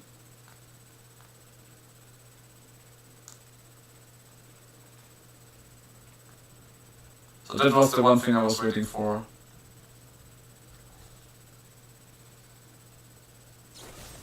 Of course you want all the way to stay. I hate it.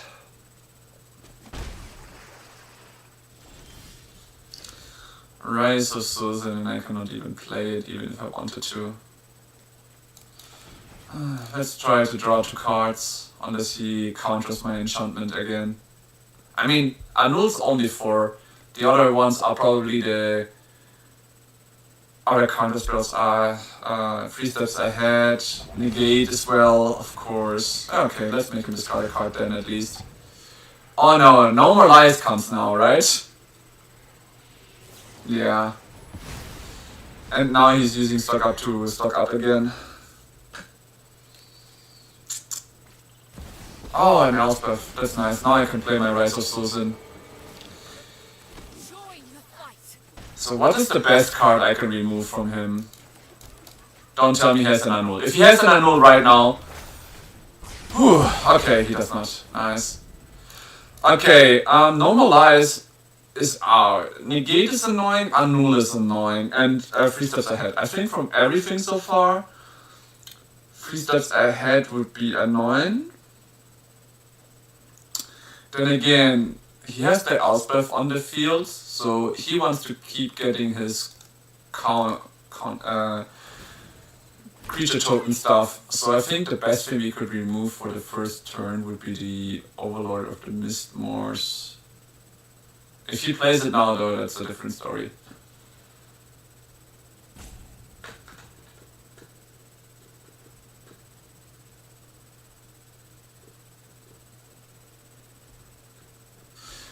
The other hand, 1 get lost is already... Oh, okay, there is the Overlord. Yeah, now it doesn't help us removing it because it's already in the field. He got such a big army now, which is fine. Okay, Elspeth is the one thing we are having issues removing. But he probably doesn't play that much. What he still has... I think what he still has the most would be the 3 steps ahead. That could give him a lot of options. So, 3 steps ahead. This is it. This is the card we choose. 1 in the hand already, nice. Library, only 1, okay. What does he have? Ultima, Day of Judgment, High Noon, Normalize, Seamrip, Anul. Okay, he's got 2 more Anuls, none in the hand. Stock up is his only drawing spell right now. He doesn't, no, he does still have 1 One-Shitong. But the One-Shitong is not the issue here. 1 Elspeth and 1 Overlord. Alright. I'm gonna abuse the chat a little bit, guys, sorry. So, Beth, he only has one, so what is the big things we can remove from him? What is the Seam Rip could be annoying. He has 4 of them. Consult the Star Charts is his drawing spell, so consult the Star Charts. Good. For the next time.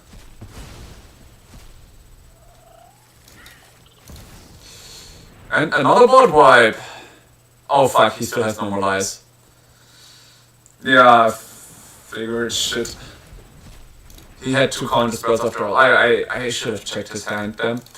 That's a lot of damage coming for me now. Will I survive this? This is already 4x3, it's 12 damage. No, 4x3. No, that's 12 damage. 13, 14, 15, 16. Ouch, that hurt a lot. And he can use his stock up to get back up cards. Even if I didn't play the Rise of Souls, I would have gotten so much damage.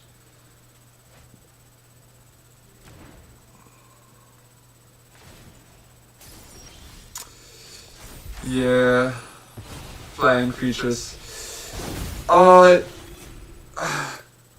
Against other control decks or against the white blue control deck, I guess this deck is not doing this well. What can we see on the top? It's not gonna help us anyways. I fought so long that I kinda didn't really realize that he still has other options to get rid of us. If we just choose the normal lies right now, we could have played again another Soul Sins. I guess that was the mistake here. Thinking about what he has with the mana and everything, that could have been annoying. I should have re-evaluated the field and then decided what to go for. Alright, you learn from mistakes. This is why I like to play games like these games and these decks in this setup, try them out and try to learn them before I go into bigger tournaments. Still, it was not it's going to counter the thing we wanted to go for. Like, I really was hoping that this deck is good enough, but we lost the first one against a Demir mid-range deck, and now who plays a lot of creatures, and now against that deck, no, I'm not gonna keep a 1-land hand. Yeah, this we can keep. So very unlucky, but it's always something you can learn from.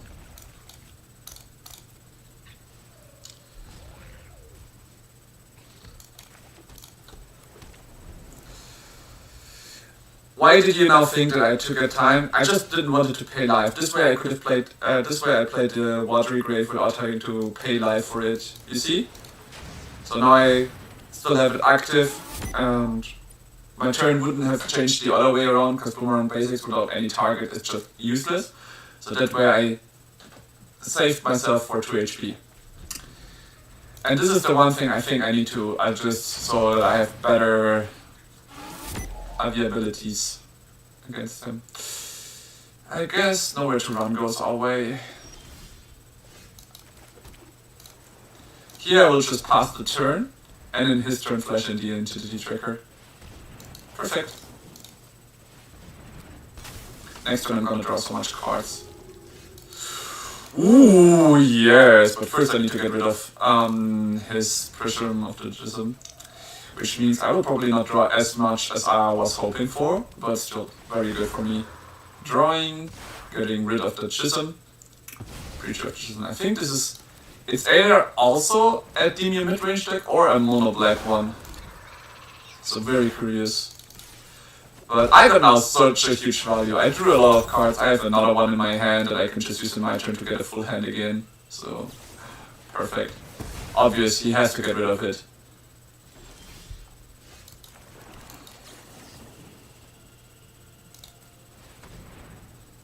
If he has another one, that's good. Else, I'm just gonna draw a lot of cards now.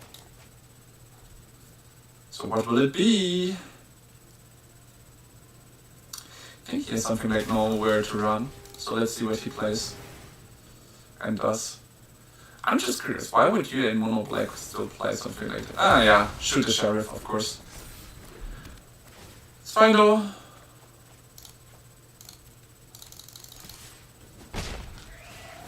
We still got a creature out, we've got our Storm Chaser's talent, which we can get the boomerang basically away. So right now we have like multiple combos. Entity Tracker is very good with everything we have. Well, thanks to the Storm Chaser's talent and the boomerang's basics, I can just replay them together anytime. So here now I can draw a card for putting it back into my hand, and the next turn I can redo it. So I will not run out of cards. So mono black and any discarding deck is not really having an advantage here, especially not if they don't start in the first turn.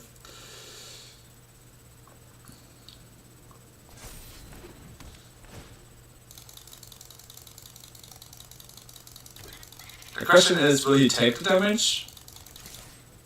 Because you can also get this one in as a creature right now and trade. He's gonna trade? Yes, he's gonna trade, okay. He loses one land for this. And I can always get my Storm Chaser things back now. Because now that I rebounced it, I can like replay it. Or I could first of all make him lose a card. I also have a boomerang basics here, so...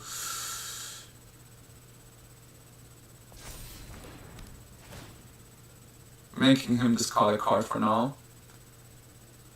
Okay. Now I'm gonna go into combat and check if he has anything he wants to use to remove it. Okay, he does not. Then I could play this right now and enhance the damage, but there's no use. I'm not gonna kill him. So rather, I'm just gonna get the boomerang basics from my graveyard to my hand, so that in the next turn I can already start with bouncing, replaying, and stack up a lot of my auto damage next turn. Honestly, this removes it. Okay. He likes to discard.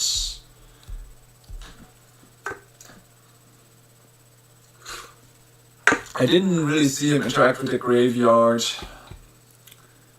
I do feel like creature removals aren't as good against him right now. Okay, 2 nowhere to run we just keep for the worst case. I think we can get some of the Zulzins here for his things. Just because I like the card and... No, this is not a Zulzin deck, this is a Kaito deck. Kaito turn. And actually we keep one of the nowheres to run for now. Because I didn't really see much of the deck currently. Or the starting hand just seemed very bad from him. He does play enchantments, but why would you play enchantments when you cannot bounce them? Like the Momentum Breaker is only good if you're playing more of an aggro deck, for example. Or a deck where you can bounce it. Because you cannot choose the target, right? The Exile card, for example.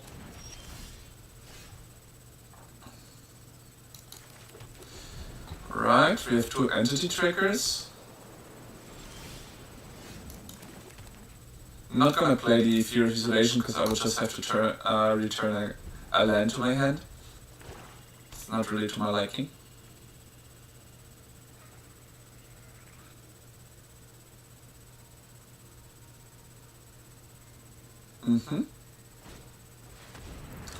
Unholy Unhex. Okay, he's gonna lose 2 life every turn. Playing him now would just result in a Momentum Breaker play, so I prefer to flash it in. No, not yet. Ooh, that was close.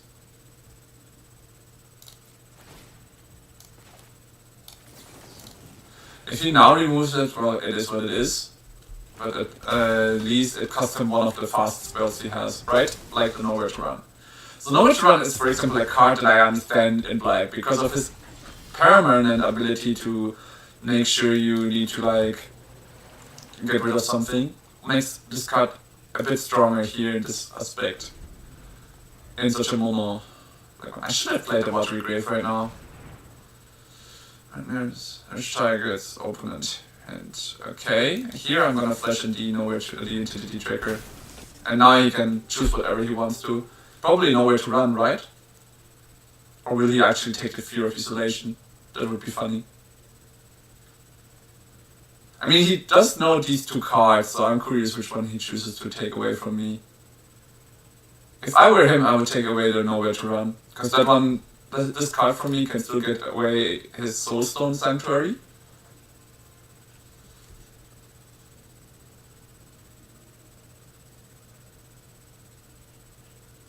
Or is he trying to guess which card I could still have in hand that could be useful to me? Okay, he chose to risk it for a card that doesn't exist. Ah, okay, he removes them from my deck as well. That's also an option? Okay, I didn't think of that.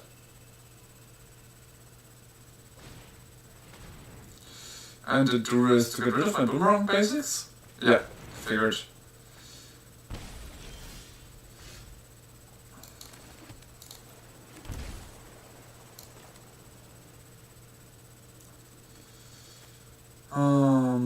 Yeah, I mean, I draw a card this way, while I do have to replay a land. It's better than nothing, honestly. I have no more Storm Chaser's Talent, which is a little bit sad. Still fine. So he has the mana to get his demon out, and we would need our Momentum Breaker to make sure to get rid of it. What is this? When get plus one whenever you commit a crime, create 2. Okay. That's a strong creature. Well, I'm gonna flash in my Entity Tracker and hope to get some good things out that can remove his things. Nice! Perfect. Perfect card for the perfect moment. I draw 2 cards, get rid of his creature, and now I'm gonna do 6 damage to him. Okay, it's so sad that I draw only lands here. And now, because of the taking back a land from the Fear of Isolation, I couldn't really play or use the ability of Agnakel to discard one of my lands for another card draw. This is a little bit sad. He now is forced to take the demon. Or no, he can also use the Soulstone Sanctuary, but I can remove it. Now I draw another 2 cards, and he's not gonna gain life. He should have gotten the 6/6 demon. He knows I had the Nowhere to Run. So I would be maybe able to remove it in my turn, but he would at least drain me for 2 life. That would have helped him in a way, and but he wouldn't have any more mana available. Okay, it has 2 options. But yeah, we were playing against a lot of control decks. That's really surprises me. I mean, I get it, like, control decks are a bit stronger because they can adapt to the enemies, but even then, like, my adaptation wasn't so good, and now I played against some of the guys with Planeswalkers, and I got punished for that.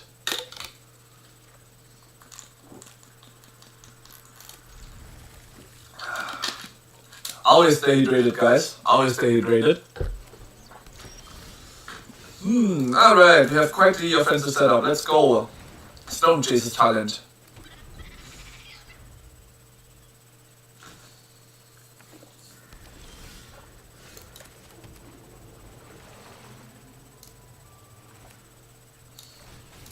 I'm just gonna try it. Okay, no counter spell, good to know. 2 mana available and didn't play anything. He plays white-blue currently. Oh, okay, the artifact deck. Fear of Isolation is gone? I would take the Otter.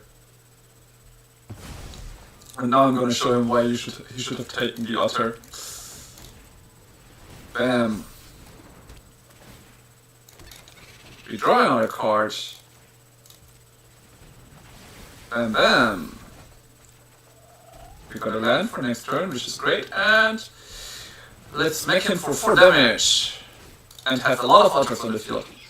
Comes a Day of Judgment, because we can recover, we have another Boomerang basics.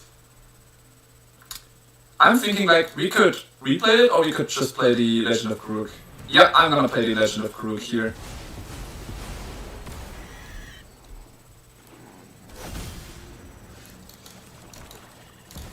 Since he has no counter spell, I'll be able.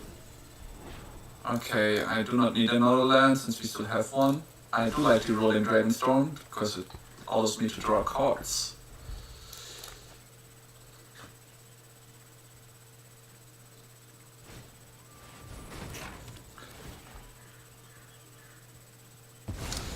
Okay, we will need our artifact removal against this guy.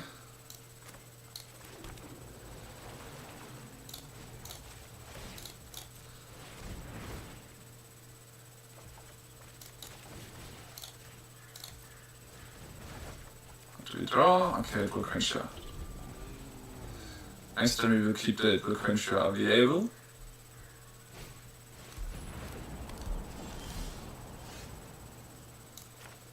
Right. Stone Chaser's talent.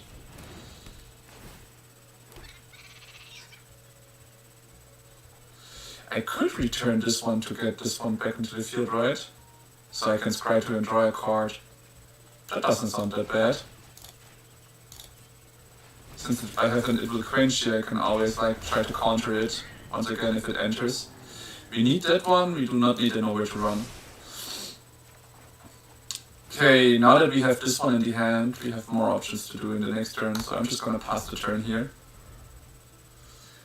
If he tries to get rid of my Legend of Kuruk, I'm gonna protect it. If he doesn't do anything, I'm just gonna play the Entity Tracker here. Remove an edge card to preserve it. Okay, that's fine. Shall happen. No, he doesn't have the mana. Weird. Very weird decision from him. Here I'm trying to flash this guy in. That works, okay. Okay, we want another one of these. The nowhere to run isn't really helping right now. So, we play one Stone Chaser's talent.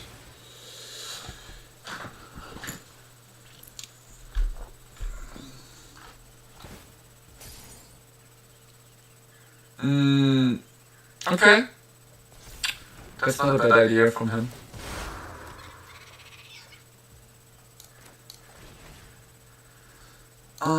We return one of the Stone Chaser's talents.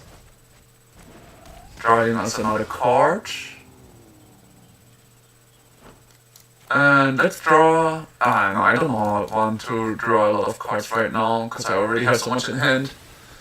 I would have to discard a lot of cards, which would be some land, but I do not see the need to do so right now.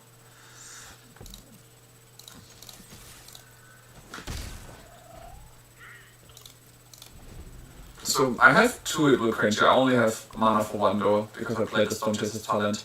Might have been a mistake, but we'll see. He can use this ability to get a special artifact out, or he makes the mistake of trying to play something. Like here, playing the slow land messed it up for him. And he realized that because he cannot handle all these otters next turn. Okay, he's artifact, so we need these ones and this one. I'm not sure if he plays with his graveyard, so that's why we keep this away. We could play a Kaito, but I think it's fine. So, nowhere to run could help us against the golems that come at some point, because he plays artifact, that's one of the cards he has, but we have the momentum breaker, and if he comes to that, it's gonna be awful. I do know some of the decks, so that's why I know that hand removals is gonna be strong against him right now, because he is a bit slow. Which means even Zosen has opportunities here. So let's go with these. Then again, he's slow actually, so that one won't help us. Okay, the It Will Quench It did help us. This is draw. So like the draw we cannot remove, because that one just won us the game in a way. Okay. We have this, and they are cheaper than this one.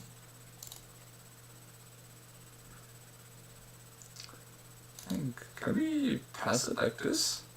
Yes, we can. Let's stay on 61. It is a bit greedy for me again to go for 61 cards, but we'll do it. We'll manage. Alright. Oh, well, I have an almost only blue hand and card draw, so I guess it's fine. But this is one of the risky hands you normally should be careful of. Because I have so much blue, I decided to keep it.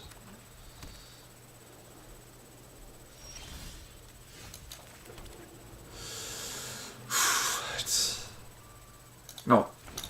We have Quenchia. We are not gonna risk a counterspell right now. Because that's what I would sideboard in against my deck. Perfect. It worked out. And I thought that I made a mistake by keeping this too. And now I can play it without hesitation.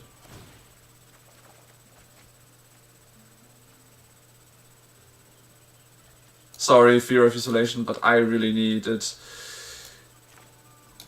my stuff right now. What do we get? A Watery Grave. Do we need another? Okay, we could need it because Sozen. Like, why not? Since now we are not really having any counter spells ready for him. This one is so important because it's a tutor, so that's why it felt good to block that one. 2 of the braided nets, okay. So let me just think. We can flash this one in. And just tap so we don't have to pay life. We could have actually played it. Normally I'd play this one so we can use a Boomerang Basics to return this one and have 3 mana be able. I didn't really think this through, but it's fine. If he's not playing anything dangerous, I'm just gonna flash this in his end phase.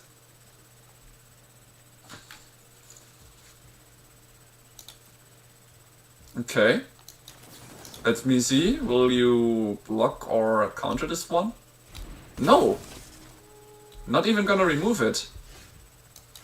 This is really surprising. Let's try to see what he has in hand, right? Still have an Int will quench you if he has counter spells, but apparently he does not. He doesn't control a legendary one, so this card is very expensive.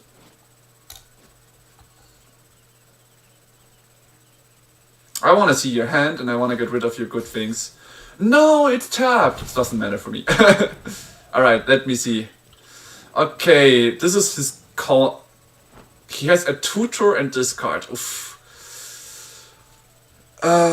Well, the best thing is getting this one out, because that's gonna slow him down a lot. On the other hand, I have this one, so maybe I should have gotten the tutor out, because with the tutor he's gonna get it anyways.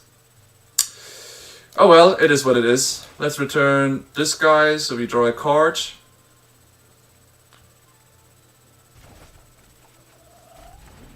Yeah, and next turn we can play the Rise of Sozen.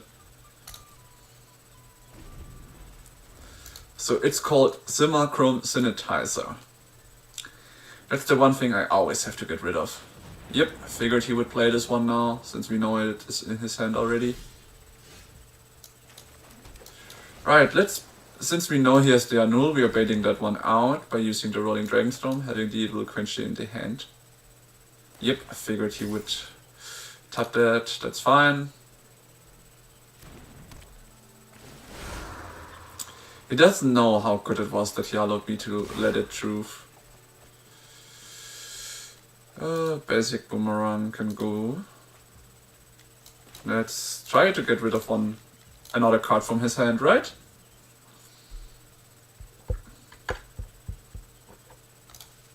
Oh, only Pinnacle of Star Cage is there.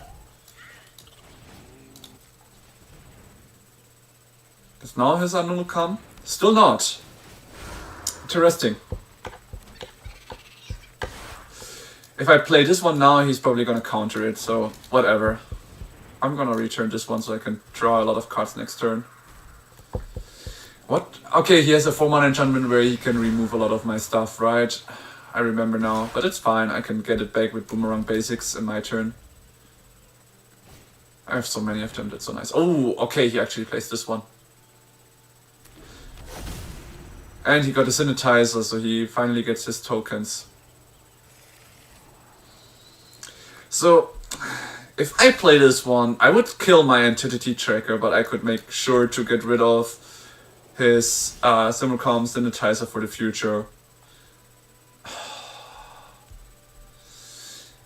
On the other hand, he has currently nothing, right? 1 mana, like, except for the Swamp. He can now get to power this guy up for a lot and deal a lot of damage to him. Okay, he's gonna get rid of all of my creatures now. Like, not rid, but stop them from attacking and everything. Okay, all except the Entity Tracker.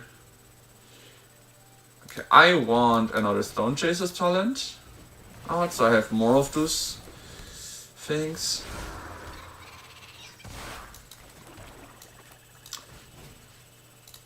We return another one of them. We replay it. So yeah, I'm gonna get a little army now and keep it will quench your RV able to stop his counter or board wipes or anything like that. So now we have exactly 2 mana RV able, we cannot play anything more. So we attack for 2 this turn and pass.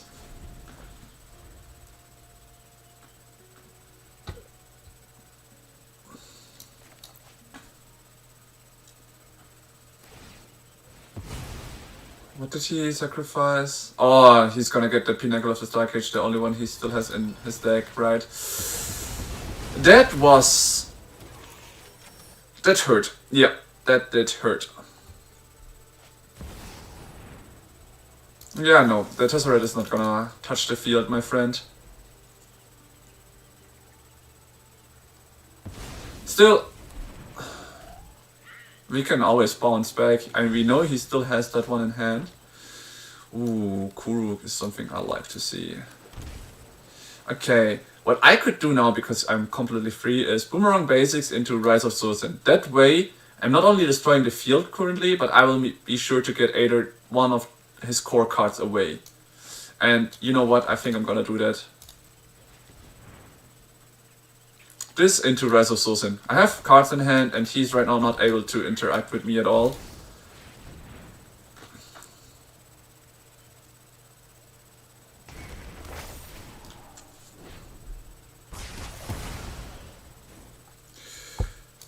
Okay. It's the artifact. So the Pinnacle's Dark Ages is one in the exile, one is here, and one in his hand. Oh no, the Perilous Snare really for my... Aw, damn.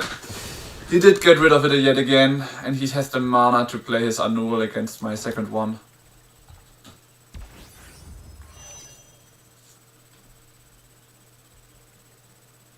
Is he gonna pay 2 mana to craft this one? No way, if he does this... Okay, that's another Rise of Sosin for us. Does he have any 2 mana enchantment? Nope. So he has to have very much luck to get a Perilous Snare.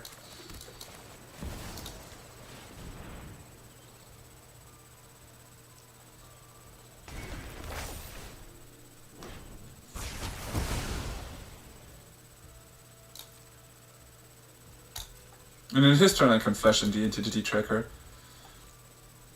So the most important card, because this one creates him the tokens, is this one.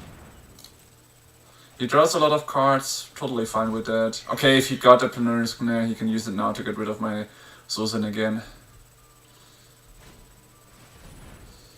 Yeah, he has an option to do so. He has still blue mana, so he can use this ability. And he doesn't even need blue mana for that.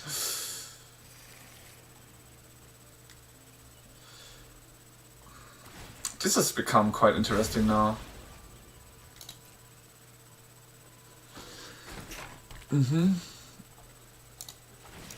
Yeah. Happens. Ah, that was too early. He still has a lot of mana IV able and sorcery speed stuff. I should have waited for the end turn, I guess. But we'll see. 1, 2, 3, 4, 5. I have 6, 9 lands currently. I can draw a lot of cards when I play this and this. Next turn I still have also Boomerang Basics and Storm Chaser's Talents, so that is very nice. First of all, we are gonna draw a lot of cards.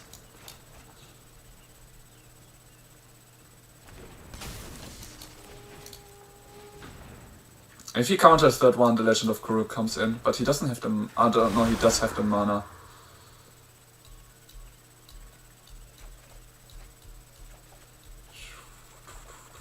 Okay.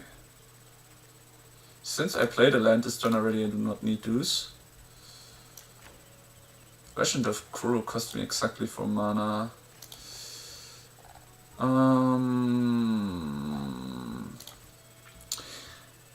Since those things do not come with haste, the Boomerang's Basics would be nice, so I'm gonna do that. I'm gonna get a Boomerang's Basics and remove the construct for now. It's the safest play.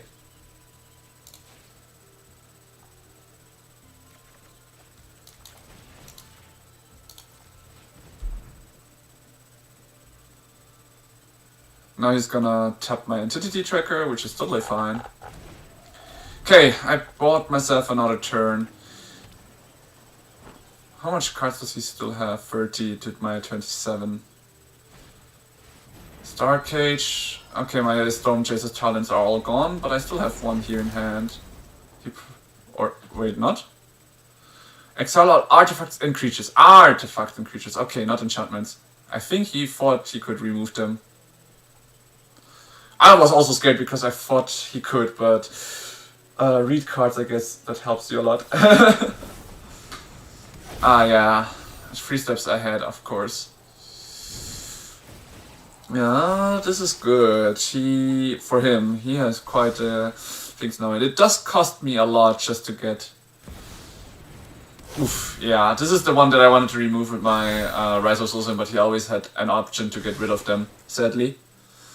I do have, I think, one more in my deck, if I remember correctly, or did I only add 2? I don't remember anymore. Alright. So we play the land.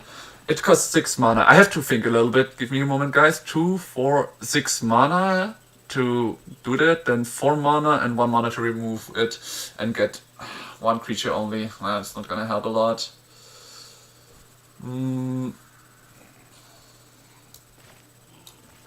Let me see if I can draw something good for now. I draw a lot of cards now. I'm not sure what I still have that could help me. Yeah, that resolves whatever. I knew you still had it. I still have another one. Yeah, now I really need to draw something that can remove one of these things. It's not gonna help me that much though. Okay, Momentum Breaker. It's one of the cards that removes one of these. Duress, a Swamp. Okay.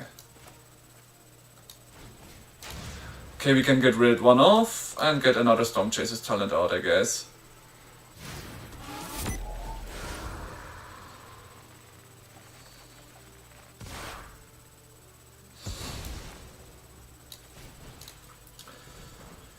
$24 damage. And he's probably gonna play some more big artifacts right now. Yeah.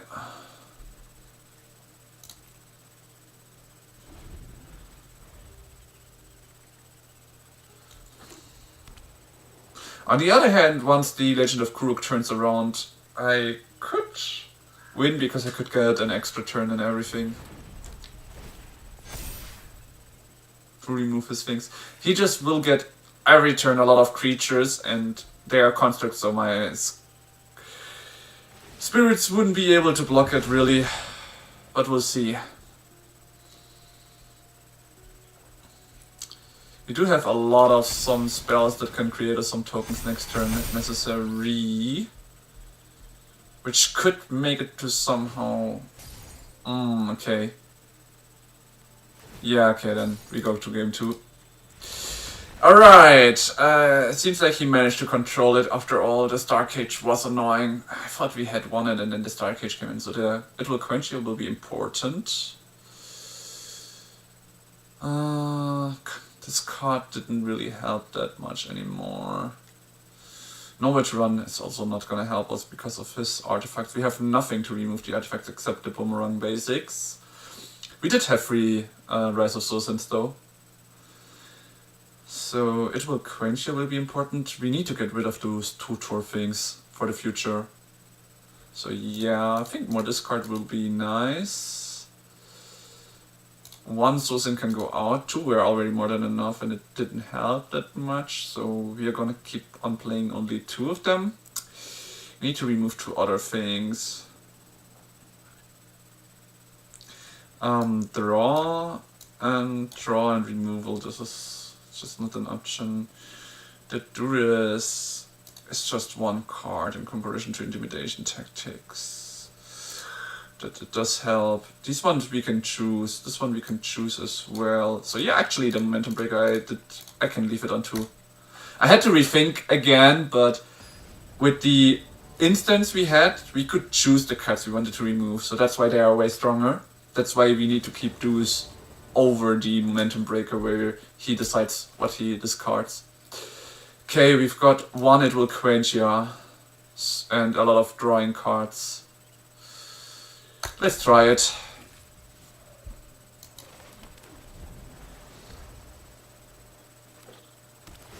He surveils. We know it costs 3 mana, so we can already play the Rolling Dragonstorm now and hope to get one of... Yeah, nice. Intimidation Tactics for next turn. Since we have one art, we do not need the other one. We can always rebounce it now. Okay. So here, we use it right now. Let's see if we can get the tutor out for now. There is the tutor. And he has one punished thing to get lands. The United Battlefront will hurt us, but that one we have one more turn to handle. What could be played next turn? For 3 mana, Burnished Heart. Anything? Well, let's just... Since we are not gonna play the counterspell this turn, but next turn for the United Battlefront. This helps a lot, seeing their hands and being able to adapt to that. Okay, he tries to get the lands in.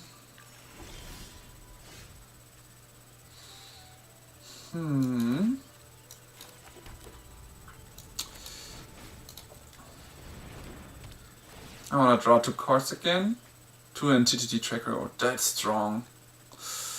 Goodbye. So it will quench here. Like, it is strong, but the thing is we have... I shouldn't have discarded this one. I should have discarded one of those. Because then I could have played it next turn, maybe. Okay, we allow that. We know which ones we want to counter. Okay.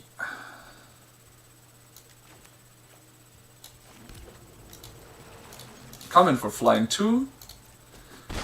And next turn we just flash and this one probably because he will play this, right?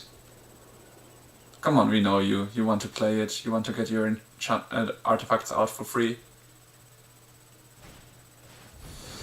Now you cast from my graveyard on the bottom of your library. Okay, that shall resolve.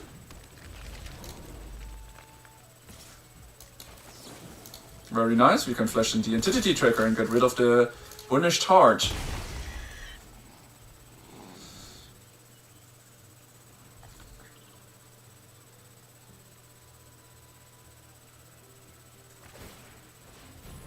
Totally fine.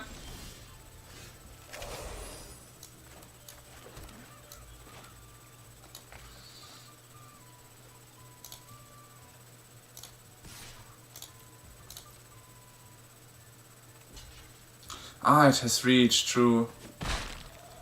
Didn't think of that. Well, we play a Rolling Dragonstorm now. It only gives us 3 cards with Entity Tracker. But we still want to have the It Will Quench You for his next turn, because that's probably gonna happen. Ah, I shouldn't have played the Restless Reef after all. One island can go.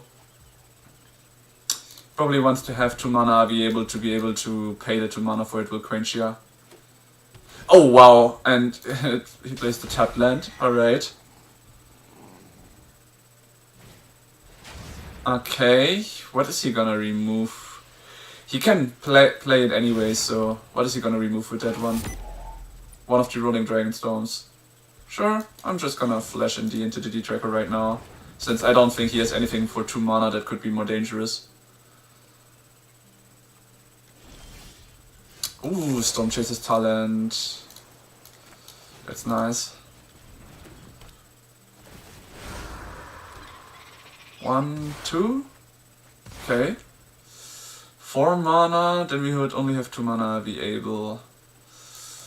Right, let's play it the other way, I guess. This one into Rolling Dragonstorm, and then Rolling Dragonstorm again. And now we've got a Rise of Soulsin for next turn. Though the thing is, once that one thing enters, it's gonna be super annoying for us.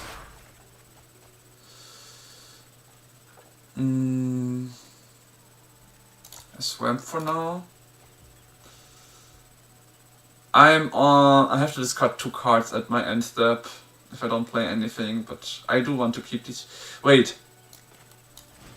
Let's try a Duress right now, so we can get rid of that one and see what else he has in hand, since we got so much good cards. Yeah, nice! We got rid of it. We will have no counterspell next turn anyway, so might as well get rid of the other artifact. Well, it does hurt a bit, but we can get it back with Stormchaser's talent, so it doesn't matter. Yeah, he's gonna return that card back to the bottom of his library. Right, that was very strong. We can also deal some damage to him this turn. And we pass the turn. If he now gets something like the United Battlefront and everything, well, it is what it is. We will not lose our Entity Tracker, and we are still in a very good position. We've got a lot of mana, we've got all our cards we might need. Okay, he's gonna get rid of one of our creatures. Of course, an Entity Tracker has to go. Yeah, we won! We go! The other games were quite good because we had good cards in our sideboards. I think we really need to get the 2 mana removal spell. That will be easier to handle things like the Elspeth and all. But yeah, for now, like, we claim it. We could go for another try, I think, like, right? No, we cannot. We are on 635 because we did lose 2 games against the other 2 control decks. So since we have a little bit of time, I'm just gonna update the decks right now so I do not forget it later. So we removed this one. And okay, this looks so terrible. First of all, it was a black card. Instant for 2 mana. Let's just look for it if we can find it really quick. There, Bitter Triumph. I feel like, okay, we can remove a Duress here and put one of the Momentum Breakers into the sideboard. And I really like to have it already available early on instead of the other 2 cards. So what do we have in the sideboard anyways? We have Soul Guide Lantern, like the Graveyard removal I still like a lot. We have 3 Rise of Souls, and I think 3 of them were a bit too much, so we put another Momentum Breaker in there. We are on 61 right now. We know that it kind of fucked us with lands at some point. But we have more draw this time. You know what? I'm gonna risk it and I'm gonna play 61 because I really like to have 4 of those Bitter Triumphs. Since these are the only cards we have against players that play control with things like the Elspeth. For enchantments, our only options are also things like hand cards removal. And well, the basic Boomerang basics are always nice. If it's like, remove target card until this one leaves the battlefield. It will quench is also a good option here. Maybe since we have now removed the Accumulate Wisdom, you could think about removing It Will Quench here for something like Negate, because normally we all only counter other spells. On the other hand, the pay 2 extra is gonna be useful. So if we want to focus more to have also a bit of spells and stuff against control players already in the early phase, and Negate could also be an option here. So you focus to have this and this more for control players available, but also this one helps against creature spells, of course. Since we saw how much we can draw thanks to the Rolling Dragonstorm, I think this upgrade looks really good. We can play it out in some of the Standard Ranked in the coming week, I would say on Tuesday, to get the money again to participate in another traditional Standard game. I think that's what we are gonna do, and see if the enhancements, the upgrades here are gonna work now. The only thing I'm still scared about, one of the other counter matchups, because we are somewhat of a mid-range deck, right? We have quite a lot of early control ability with our removals of Momentum Breaker, Nowhere to Run and all, and by replaying them. So yeah, that's actually an option. Maybe we put the Momentum Breaker back in. Like here we put one of them into the sideboard already, and we say, okay, I cannot because they are here. This is now very awful to find them with this bugged version. Give me a moment, guys. So this is an option. We remove them here, replace them. Maybe, actually, let me just swap it around for a moment. So here, we can edit now. Yep, we did. And we can remove this one to 2. Actually, remove one here and Oh, why do I have to always put it around like this? This is so weird. Alright. So this is, I think, the better option. So now we are way more aggressive, and if we manage to find a control matchup against us, we add 2 more Bitter Triumph.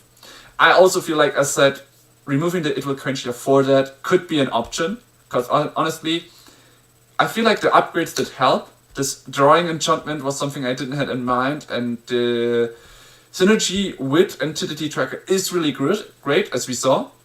So I would say I would leave it like this, give it some trial run, and would use this one for the next Traditional Standard one. If you want to see it, I'm not sure if I can manage to do it, like manage to earn the money on Tuesday and play it on the same time. But if I manage, you will see it on Tuesday, so I would love if you come back then. For today, I think I will leave it like this, because I have finished almost every mission, I feel like, and I don't see any reason to start climbing right now, today, anymore. Yeah, we finished all missions. So we are gonna continue playing and climbing on Tuesday again. I would love to see you there, and maybe I will put in one more evening in, but I have to check my schedule and everything. As always, keep check of my schedule. I will always put a new schedule up for the coming week, and I would say thanks everyone for being here. Some final words for any new viewer who might be here. I do giveaways, so check out my YouTube site and my giveaway video if you're interested in earning points to be able to participate.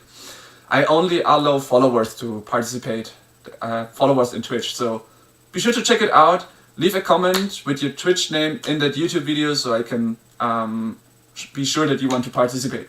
And with these words,